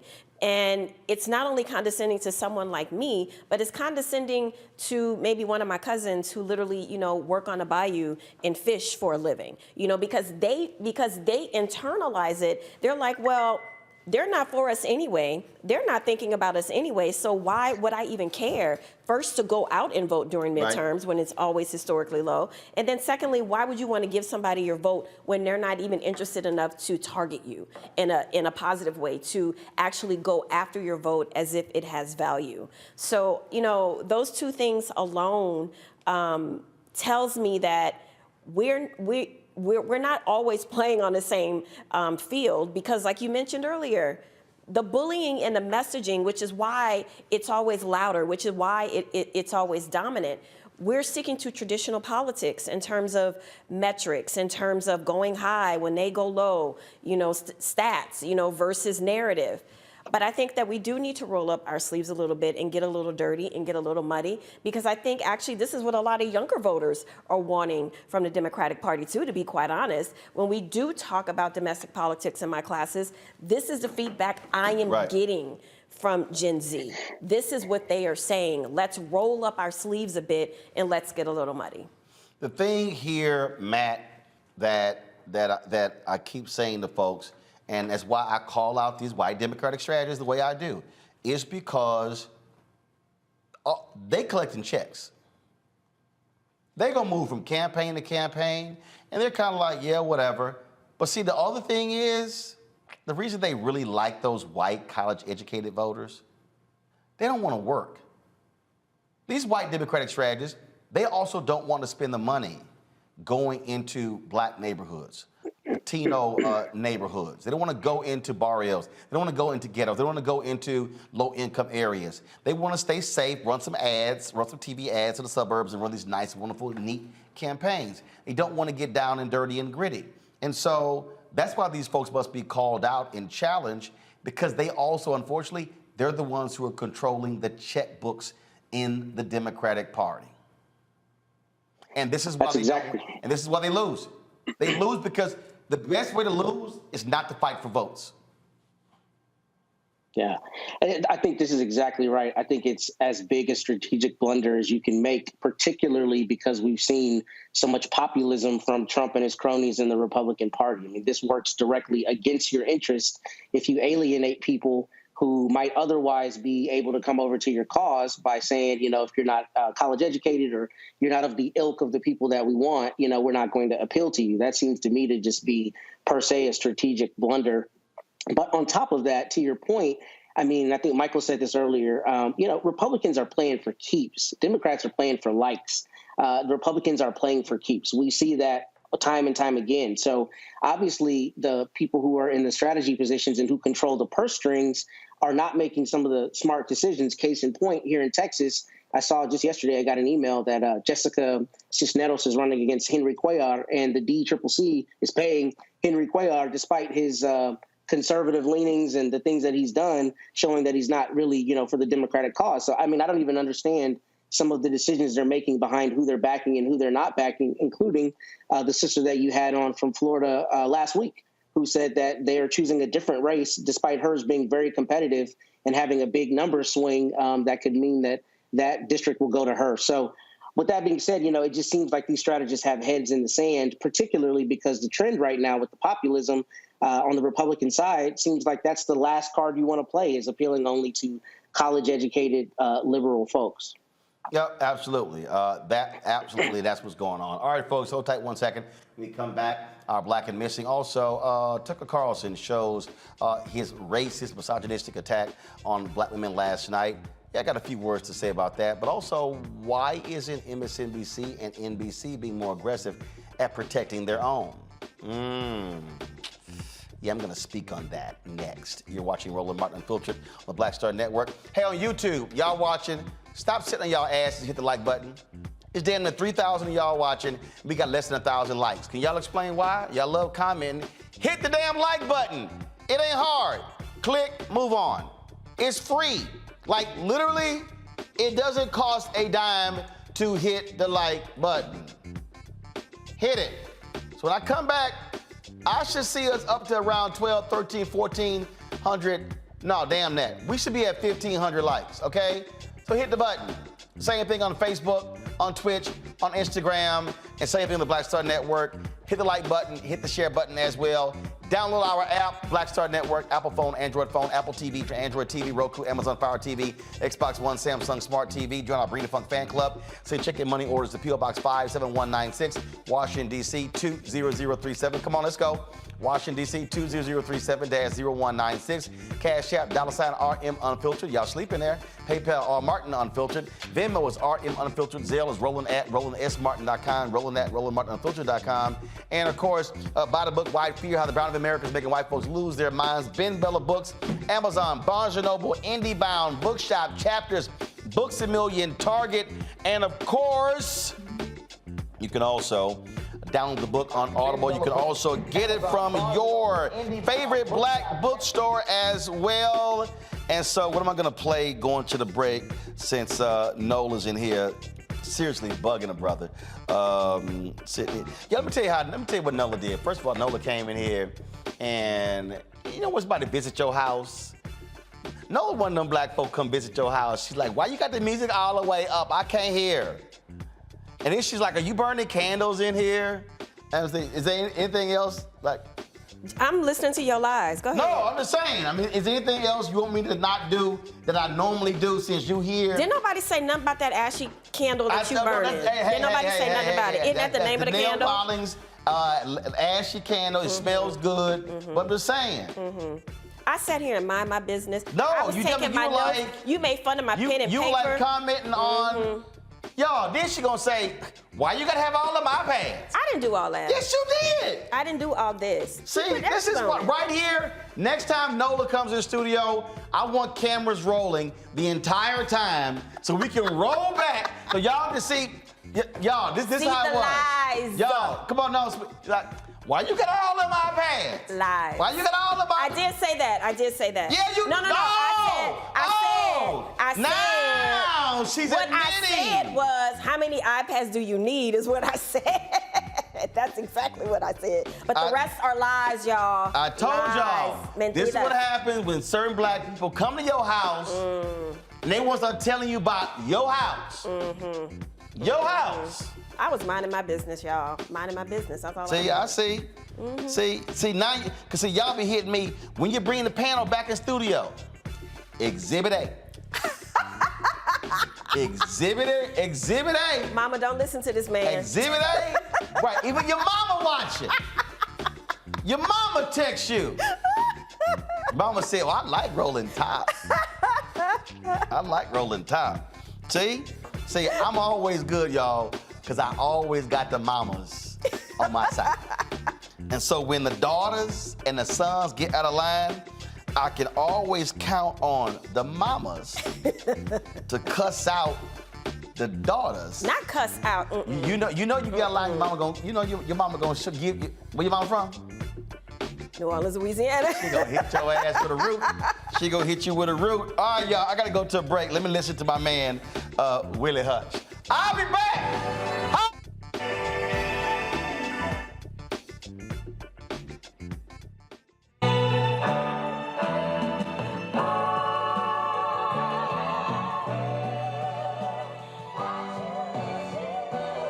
When we invest in ourselves, we all shine. Together, we are Black beyond measure. Welcome to Atlanta, one of the most expensive housing markets in America. But rather than help out, Brian Kemp cashed in. He made hundreds of thousands of dollars in real estate. His net worth skyrocketed.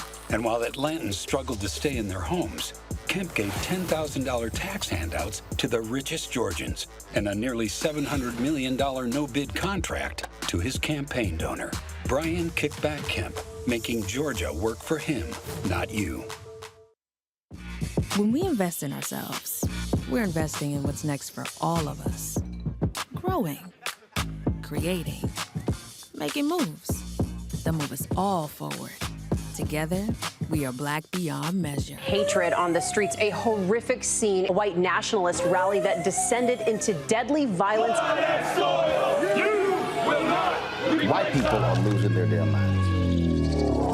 As an angry pro-Trump mob storms the U.S. Capitol, we've seen shooting. We're about to see the rise of what I call white minority resistance. We have seen white folks in this country who simply cannot tolerate black folks voting. I think what we're seeing is the inevitable result of violent denial. This is part of American history. Every time that people of color have made progress, whether real or symbolic, there has been what Carol Anderson at Emory University calls white rage as a backlash. This is the rise of the Proud Boys and the Boogaloo Boys. America, there's going to be more of this. Here's all the Proud Boys, guys. This country is getting increasingly racist in its behaviors and its attitudes because of the fear of white people. The fear that they're taking our jobs, they're taking our resources, they're taking our women. This is white fear.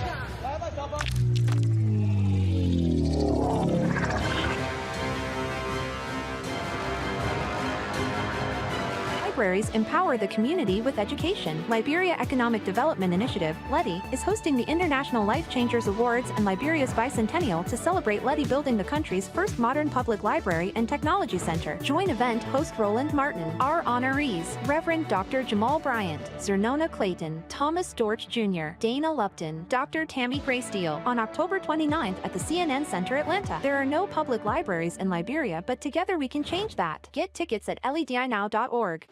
Hey, I'm Antonique Smith. Hey, I'm Arnez J. Hi, this is Cheryl Lee Ralph, and you are watching Roland Martin, Unfiltered. I mean, could it be any other way? Really? It's Roland Martin.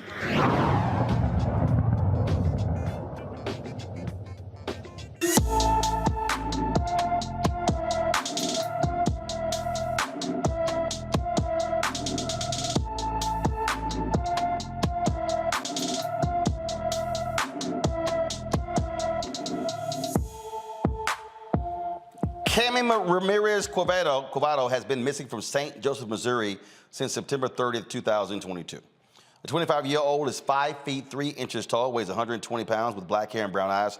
Anyone with information regarding Cami Ramirez Quevedo's whereabouts should contact the St. Joseph, Missouri Police Department at 816-271-4777. 816-271-4777. All right, folks. When I was writing my book, White Fear, one of the things that immediately jumped out in terms of how I framed this whole deal is the literal white nationalism, the white racism of Fox News. Ever since Fox News was created by Roger Ailes, it was designed to appeal to the racial buttons of white America. It has always been about the white outrage. That's why they have targeted African Americans, target Latinos. That's why every time they need their ratings boosted, they'll conjure up a caravan coming to the southern border. That's their entire deal. And so when they decided to oppose, if you will, or speak truthfully about the election with Donald Trump, he began to attack them, and One America News and Newsmax's ratings began to increase. And so they began to lose numbers. And so they freaked out and said, well, let's double down on Donald Trump, double down on election lying. That's why Dominion is suing them. And so they've even allowed Tucker Carlson, who is nothing but a trust fund baby, born with 2 silver spoons in his mouth, to all of a sudden create this whole notion that he is a populist and he cares about the working class man and woman, when really, if you listen to his show or watch his show, he is nothing but a white nationalist who's spewing hatred against people of color, and that's why his show is the highest rated one on cable news. He is all about white grievance. He's all about, oh my goodness, the white people, it's all ending for us. He is the epitome of my book, White Fear, How the Browning of America is Making White Folks Lose Their Minds. That's who Tucker Carlson is. And so this week, a couple of nights ago, he decided to take aim at Joanne Reed and specifically Tiffany Cross, 2 sisters with shows on MSNBC. If you want to see this level of nastiness, hatred, and bigotry, just watch this. Have you watched MSNBC lately? Likely you haven't. Like the Tootsies, you're not the target audience, but you should tune in sometime. It's remarkable. Given that opposing racism is America's national religion, it may surprise you to learn that open race hate forms much of the substance of that channel's programming. And when we say race hate, we're not referring to the subtle coded variety. You want border security? You giving your kids piano lessons? You like Shakespeare? You believe in the SAT? You must be a racist. That's not what we're talking about. We're talking about the kind of race hate you cannot mistake for anything else, the kind where people just come out and announce, I hate this race of people, and here's why I do. It's hard to believe that anything like that is happening right now on American television, but it is, out in the open. And the most amazing and the most creepy part of all is that no one is saying anything about it. It's all but ignored. And honestly, we had no idea it was going on either until we started getting texts from people. Are you watching this? Can you believe this? So we tuned in. Apparently on the left, what you're about to see is considered completely normal, even good. And that should worry you deeply. You don't want to live in Rwanda. But on MSNBC, they're already there. Now, you probably knew about Joy Reid, the race lady, who's been fixated on race hate for years now. But MSNBC has a new host, someone called Tiffany Cross, who hosts a show called The Cross Connection. Here's a selection. Many of us have seen the dangers when powerful white people decide they want something, they annex it. And they've never had a problem replacing the people who stand in their way. We see American white people are going crazy. They're resorting to violence. This is literally what conservative white folks do when they don't get their way. They turn violent. White people deputizing themselves in some position of authority to have jurisdiction over their life when they need to mind their blanking business. I don't think it's our responsibility to be tasked with destroying and dismantling the racial oppression that's against us. That's just saying we're more at fault than the white people who constructed this system and the white people who continue to practice institutional racism. A majority of white people do not support policies that would unpack and unroll and reform this system of justice. This is what they want. Matt Gaetz is giving the white folks what they want. White replacement can strangle culture. So yes, we should all be concerned about white replacement. It is, after all, a very threat to our survival here. Is there anything worse than white people? They're violent, they're heartless, they're cruel, they're deranged, they're secretive, they're dishonest. In fact, as you just heard Tiffany Cross say, white people are a mortal danger to you and your loved ones. They threaten your life. Are they poisoning the wells? Are they baking bread with the blood of your children? If not, according to Tiffany Cross and MSNBC, they're fully capable of doing those things. They've certainly done worse. This is Hutu Radio. But it's not an independent radio station in an African country. It's part of one of the biggest news organizations in the world. Part of the... So it's not just whites, it's white women. Their women are bad too. The women, of course, are the key to reproducing the white race, which is clearly a threat, as she says again and again, to you and your family. They're dangerous. They want to hurt you. Now, don't be fooled by the fact that Tiffany Cross can barely speak a coherent sentence. She was a communications major, apparently, according to the internet. That didn't work. So what do we do here? So you see how Tucker Carlson tries to, we start getting text messages, and do you see what they're saying?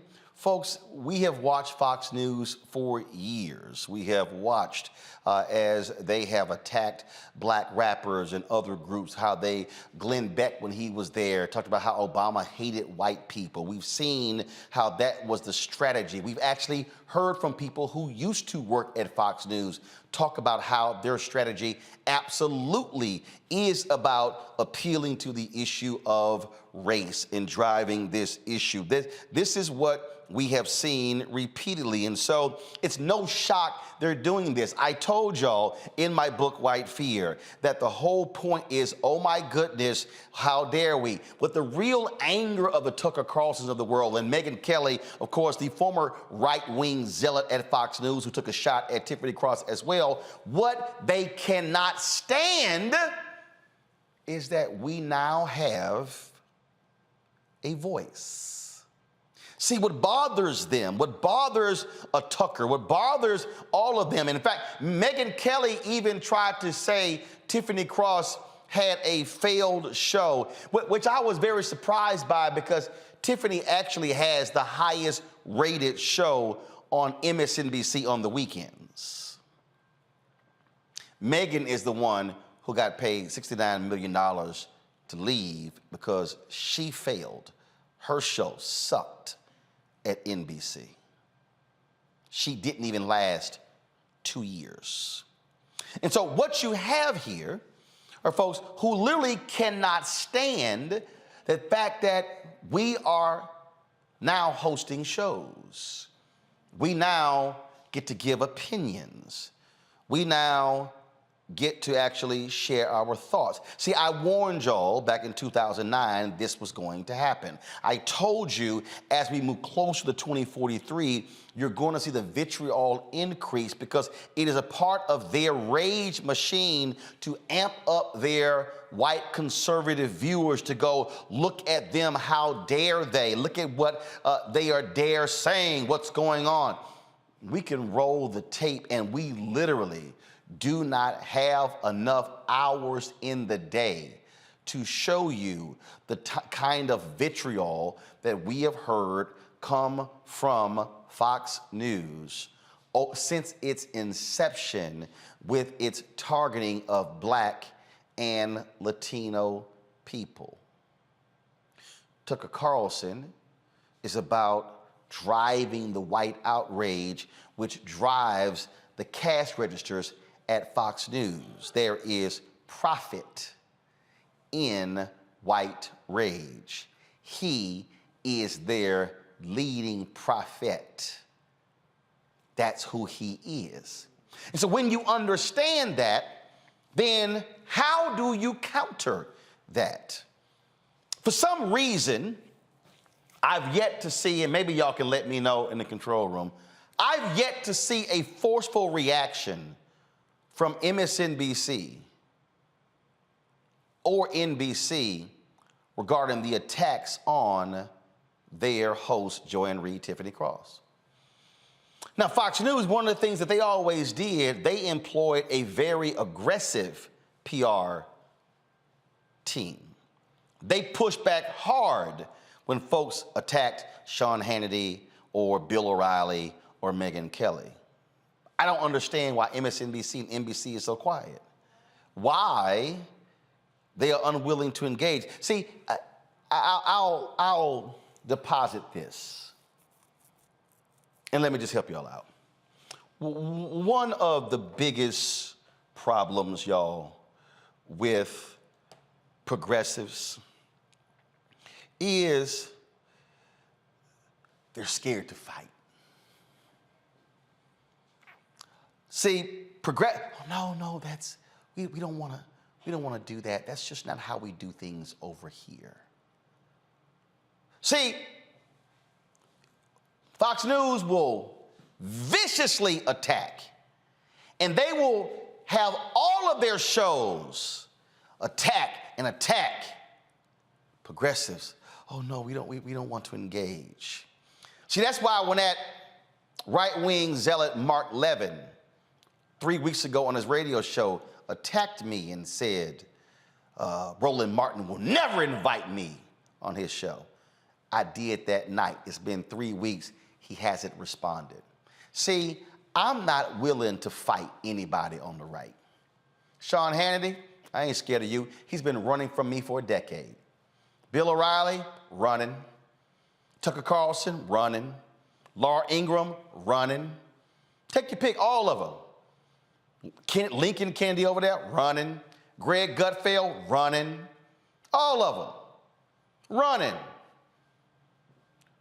Lou Dawes, I did a show at CNN. We got the Fox News, Fox Business, running. Janine Pirro, running. Because, see, they love talking trash, but they don't want to do it in front of you because they can't handle that heat coming back. And so, if Republicans win the House and the Senate in November, we're going to need Joanne Reed, but especially Tiffany Cross. We're going to need people who are on air, who are unafraid to fight. See, when it's time to fight, you don't bring soft people to a fight. What's the song? Michael? Knuck or Buck? Is that the song? Knuck if you buck. Yeah. Knuck if you buck. Knuck if you buck. Yeah.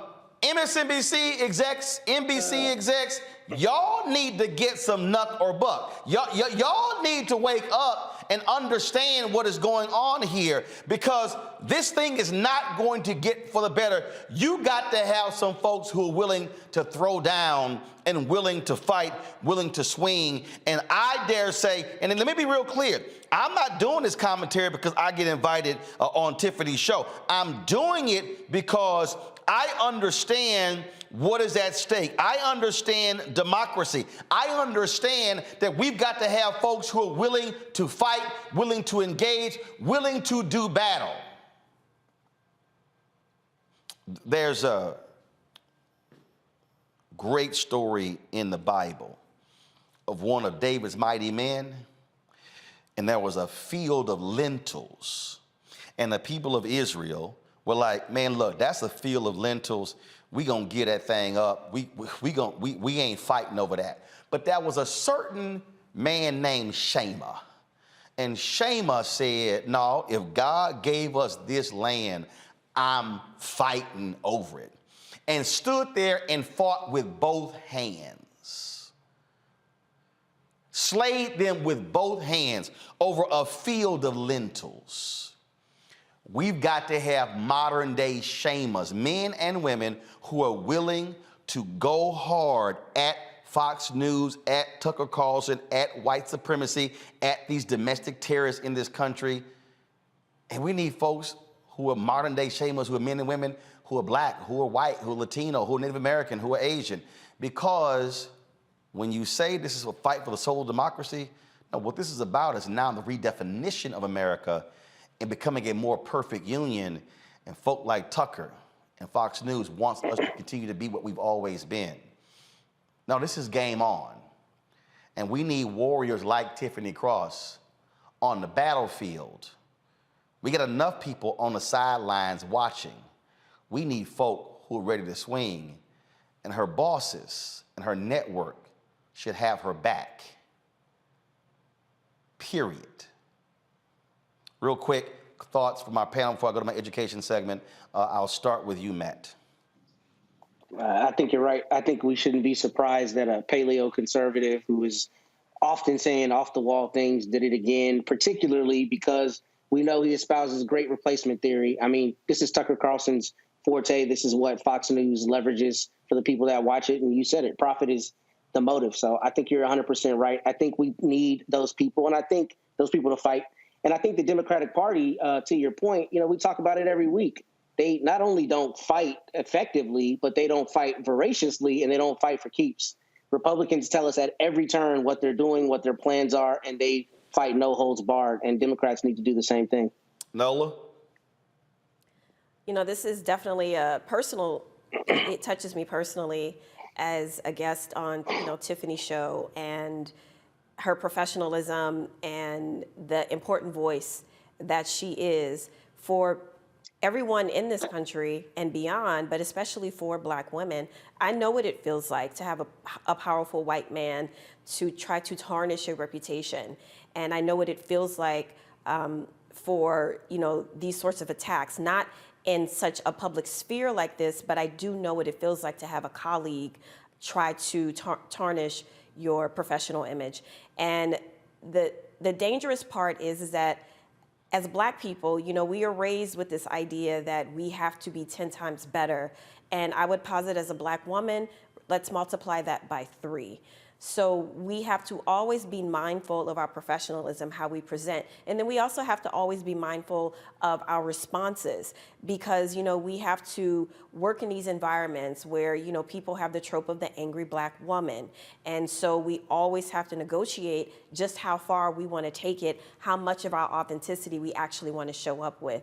So, you know, Tiffany has this platform, Joy Reid has her platform, where they can speak an uncomfortable truth, and that's really what this is about. These are uncomfortable truths that many people in this country are trying to put bows on it and wrap it up in new kind of wrapping paper to present it as something else. And the thing about it is this, trying to, you know, put these women in a light that sheds them as angry Black women, and I'm sure the trope of, you know, not being smart and trying to come at Tiffany saying that, you know, her show is failing when that is not the truth at all. But it's not about the truth. And certain platforms have nothing to do with the truth. It's all about painting a picture and holding up a familiar target, you know, and people believing that. And so my issue is, I hope they are safe.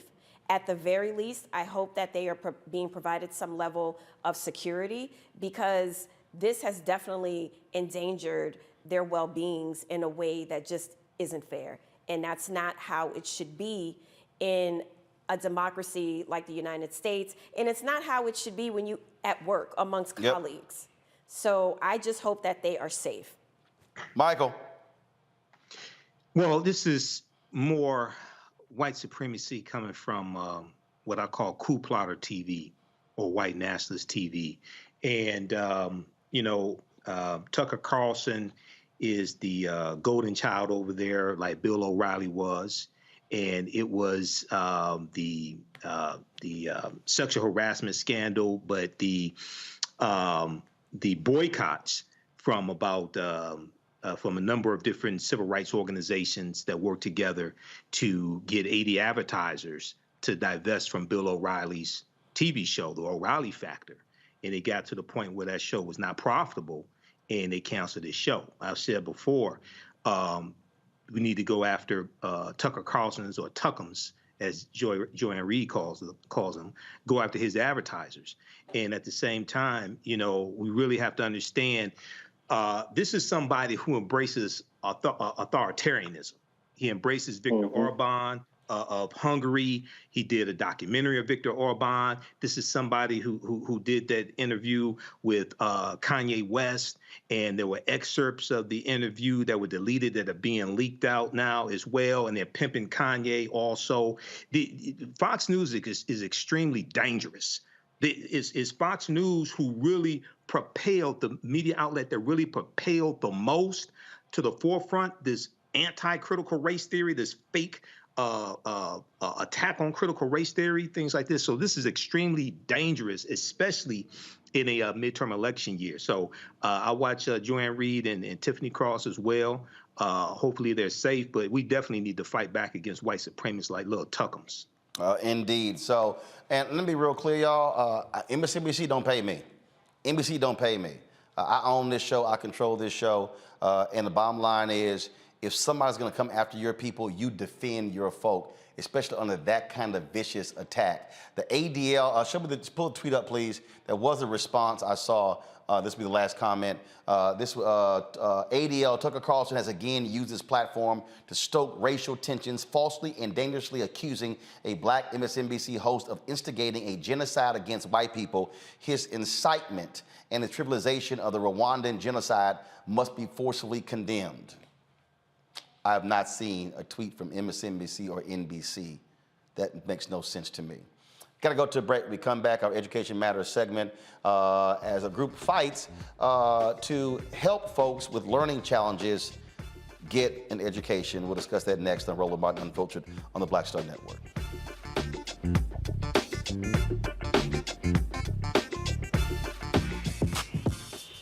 When we invest in ourselves, our glow, our vision, our vibe, we all shine.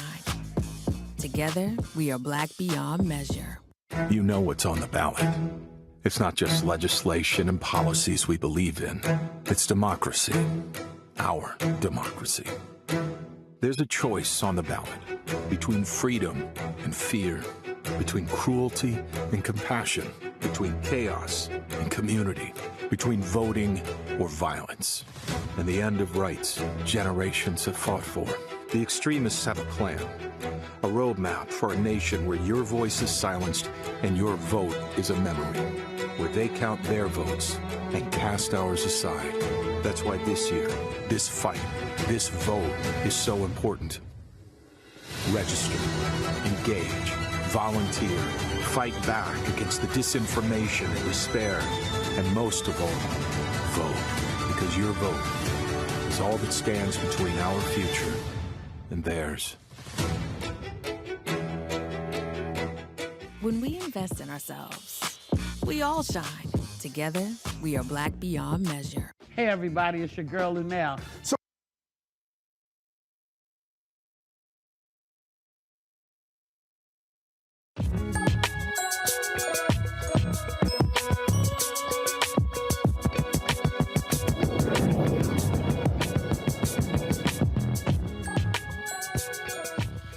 All right, folks, we know that children with learning disabilities or learning difficulties are often overlooked and left behind when it comes to learning environments. There's a group called the Shadow Project, and what their goal is to help those children, especially African-American children and Black students with disabilities.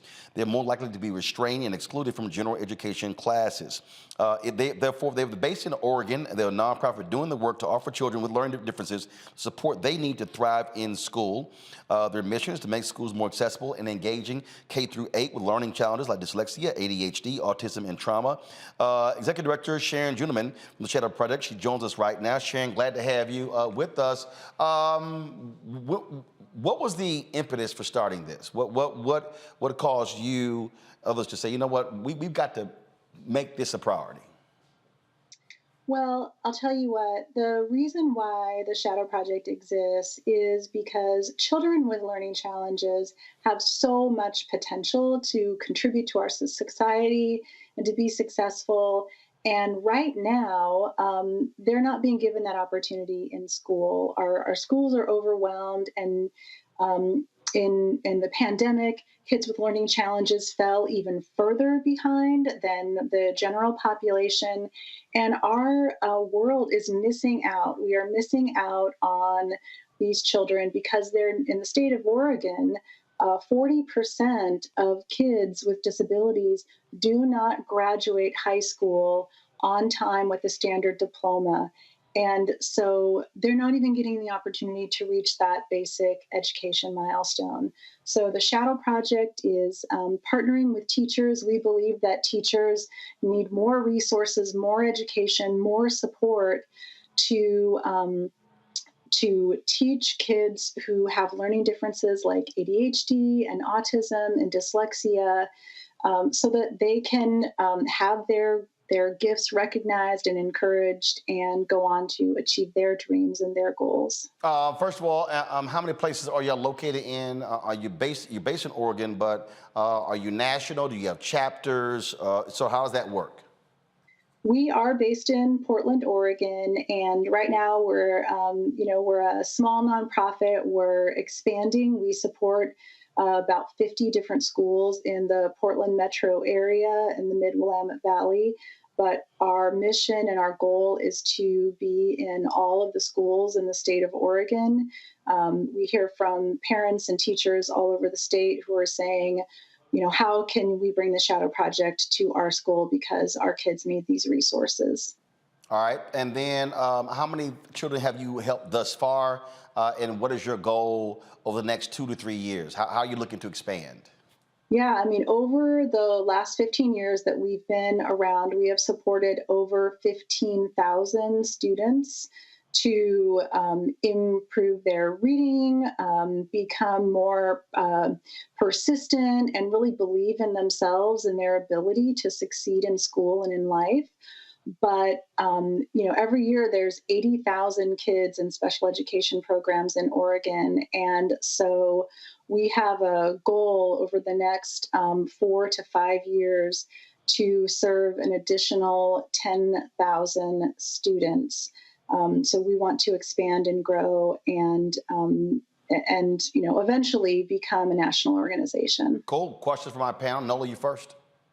Thank you so much for doing this very important work. As an educator, I can tell you that these sorts of programs are definitely needed to level the playing field, so to speak, inside the classroom. So my question is, what are some of the challenges that you're seeing? I'm very curious. What are some of the challenges regarding maybe funding issues? And then secondly, how does the program help the students kind of matriculate into other populations where other students are? So is that like a seamless process?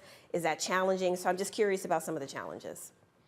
Yeah, I think that in terms of funding, I mean, one of the biggest challenges is that the federal regulations that provide the basis of the law that children with disabilities get a free and public education, that the legislation exists and has existed since 1975, but it's never been fully funded of the total cost of what it actually would cost to follow through with all of the federal mandates.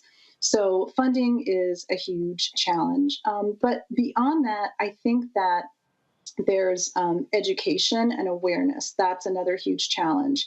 At one study in 2017 by the National Center for Learning Disabilities showed that actually 33% of teachers surveyed felt that students with learning disabilities were not achieving to their potential because of laziness.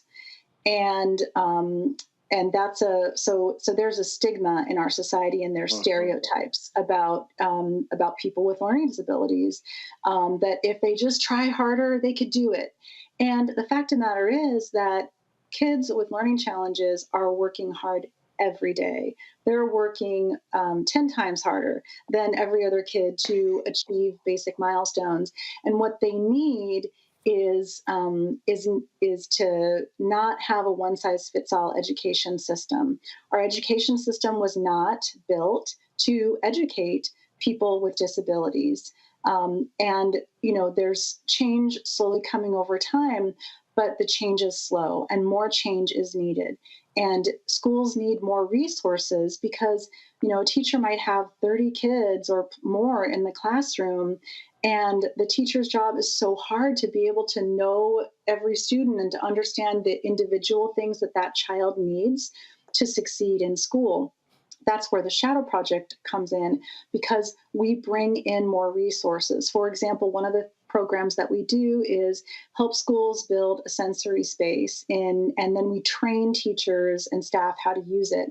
And a sensory space is a learning space in the classroom or in the school where kids can, on a schedule, on a routine, be able to take breaks and have movement breaks and learn for themselves like what their emotional state is and how they're feeling and what they can do to support their own needs when they're feeling stressed, when they're feeling triggered, when they're feeling like they've got too much energy to be able to sit down and sit in their chair and pay attention. Well, what happens right now is when kids feel that way, they get sent to the principal's office, right? Because they're acting out, because they won't sit in their seat, they won't raise their hand to talk. But we have seen tremendous, tremendous changes when we bring a sensory space into a school. We've had teachers and principals tell us that it was a game changer for them. Instead of having to send kids to the principal's office, they start putting these kids on this sensory routine, and all of a sudden, kids are able to stay in class, they're able to attend to learning. These are simple, very low cost things that schools can do. We make it low cost because as a nonprofit, we do the fundraising and bring in the resources to the schools and partner with the schools.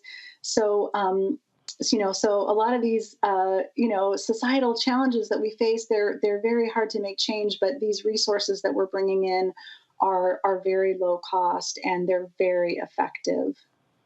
Michael. All right, Sharon, thanks for coming on and sharing this information with us. On your website, you talk about closing the opportunity gap in special education, and you talk about how students with disabilities don't get to graduate with their peers, and then with Black and Latino students, the educational disparities are even more magnified. Can you talk about one or two of maybe the unique disparities with Black and Latino students and how you're able to help them, how you're able to help them overcome those obstacles? Yes, absolutely. When we're talking about working with Black and Latino students and the additional education disparities that they face, first of all, Black and Latino students are disciplined at a much higher rate, nationwide and in the state of Oregon too, than white students are. And then you add on top of that the learning challenge and the disability, and so then it just magnifies all those issues. I mean, it magnifies issues for families too, because there's a lack of trust in the schools because of their generational experiences with education systems. And so for parents who have kids with learning disabilities, there's a lot of advocacy that you have to do. There's a lot of talking to the teacher, talking to the principal, make sure they know your kid, making sure they know what your kid needs. But for Black and Latino families, where there's this trust there, they're not sure if they're going to be heard by the school.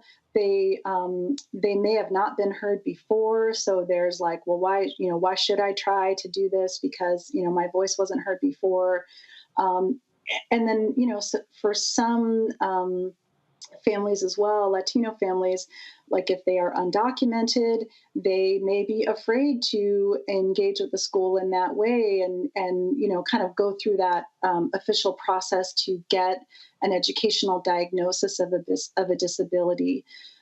So there's a number of barriers that families face. And so one of the things that we do with our reading program is we bring in mentors to work with kids. We give them an assistive technology that helps them read at their comprehension level when they can't necessarily read grade level books in print because of their reading disability. So we pair that with mentors who we recruit these volunteers from these communities, and we give the mentors access to all sorts of training about bringing out for the kids these books where they can see themselves in the characters, right? So they can see like, oh, I'm reading a book about a kid with a learning disability, and I'm reading about how they overcame this disability. Or, when I filled in for a mentor, one time recently, and I was mentoring this, young boy, and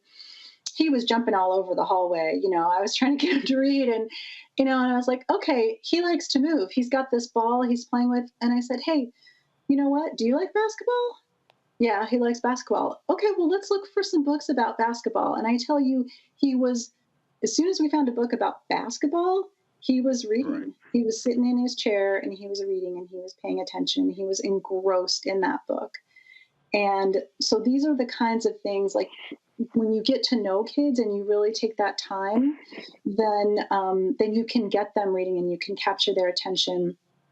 But teachers don't have that time very often to spend with individual children when their classrooms are already very busy and they have so many demands on their time. Matt? All right, thanks. I have a two-part question, and thank you for doing this very worthwhile work. So I know these aren't the same thing, but when it comes to students that have learning disabilities, is part of your advocacy helping people, particularly Black and Latino people, understand IEPs and 504 plans? And is there a part of your program that is supplemental to students that have those programs? Because I'm finding in my practice that some of my own clients don't know what their children are entitled to, and that schools are not providing that. So how do y'all address that issue in your advocacy? Yes, that is a huge issue. I can tell you I have a child who has an IEP, and it's a very intimidating process. It requires a lot of knowledge and, honestly, a lot of emotional fortitude sometimes when, you want so passionately for your child to succeed and be given the right education that they deserve. And you're often faced with, the answer no, a lot of the time. No, we can't do that. No, we don't have that resource. And so the Shadow Project does provide parent outreach to the families in the schools where we partner, where we talk to families about, for example, the role of audiobooks in learning. And in that, we also refer families to other organizations. There's great organizations all across the country whose sole job is to help families learn how to advocate in that IEP process. This is something that isn't known by very many families, I find, but every state in the country is required by federal law to have what's called a parent training and information center. And you can just Google special education parent training and information center, and you will find the listing for your state. And it's usually a community-based organization, a nonprofit, where they have a special federal grant, and that's their job, is to provide training and webinars about how to be an advocate for your child in special education. All right, then. Well, look, if folks want more information about your group, where do they go? shadow-project.org. All right, Sharon, gentlemen, we sure appreciate it. Thanks a lot. Thank you. All right, folks, that is it for us. Let me thank Michael. Let me thank Matt. Let me thank, I guess, Nola for coming here, being all disruptive and everything. Anyway. Sitting here. What? Nothing. What? I ain't say nothing. Oh, what? I'm sorry. You had something to say? I didn't say anything. I'm sorry. Since I'm on the other side of the studio, what? You had something to say? I didn't say nothing. Oh, I'm just checking. Like always, I'm just sitting here being, minding my business. I'm just checking. Look, they not a sponsor. Put that water down. They ain't spend no money. That's free advertising. We don't do that. We don't do that. All right, y'all. Don't forget, if y'all want to support us, download the Black Star Network app. Available on all platforms: Apple phone, Android phone, Apple TV, Android TV, Roku, Amazon Fire TV, Xbox One, Samsung Smart TV. And of course, you can also join our Bring the Funk fan club. Your dollars make it possible for us to do what we do. That, of course, is send your checking money order to P.O. Box 57196, Washington, D.C. 20037-0196. Cash App, $RM Unfiltered. PayPal is R Martin Unfiltered. Venmo is RM Unfiltered. Zelle is Roland at RolandSMartin.com. Roland at RolandMartinUnfiltered.com. And, of course, get your copy of my book, White Fear, How the Browning of America is Making White Folks Lose Their Minds. Available on all bookstores, Amazon, Barnes & Noble. And, of course, you can also get it on Audible and go to your favorite black bookstore. Folks, Sunday, actually, first of all, tomorrow, I'm in Buffalo speaking to the Buffalo NAACPs of Buffalo. I look forward to seeing y'all on, let's see here, Sunday. I have the GOTV rally. That will be in Houston, 4 to 7 p.m. Pull the graphic up. So I'm going to be there on Sunday. Monday, Augusta, Georgia. We will be there working with, of course, on behalf of the Warnock campaign. Looking forward to having a town hall there. And the folks in Swainsboro, backed by popular demand. They said we're gonna pack the joint out. They said they're gonna have 300 to 400 people there waiting for us in Swainsboro on Tuesday, and so it's gonna be a busy for a few days. I'll be back in studio on Wednesday, and so Buffalo tomorrow, Houston Sunday, Augusta, Georgia on Monday, Swainsboro, Georgia on Tuesday. Looking forward to all of the folks. Y'all take care. We always end the show every Friday, of course, with the folks who contribute to our fan club, and so we'll do that. And so. Don't be talking about my Ashley Larry candle, Nolan. Don't be. This a black show on a black network. No, I don't. That's what's called Black Star Network. So that's why we got candles going. We got the LED lighting. It's all right. That's right. We got it going on. She know this. Y'all know. She know. This ain't how MSNBC and CNN do it. Ain't that much flavor. Ain't that much color. Our chicken is seasoned. I'll see y'all on Monday. Holla!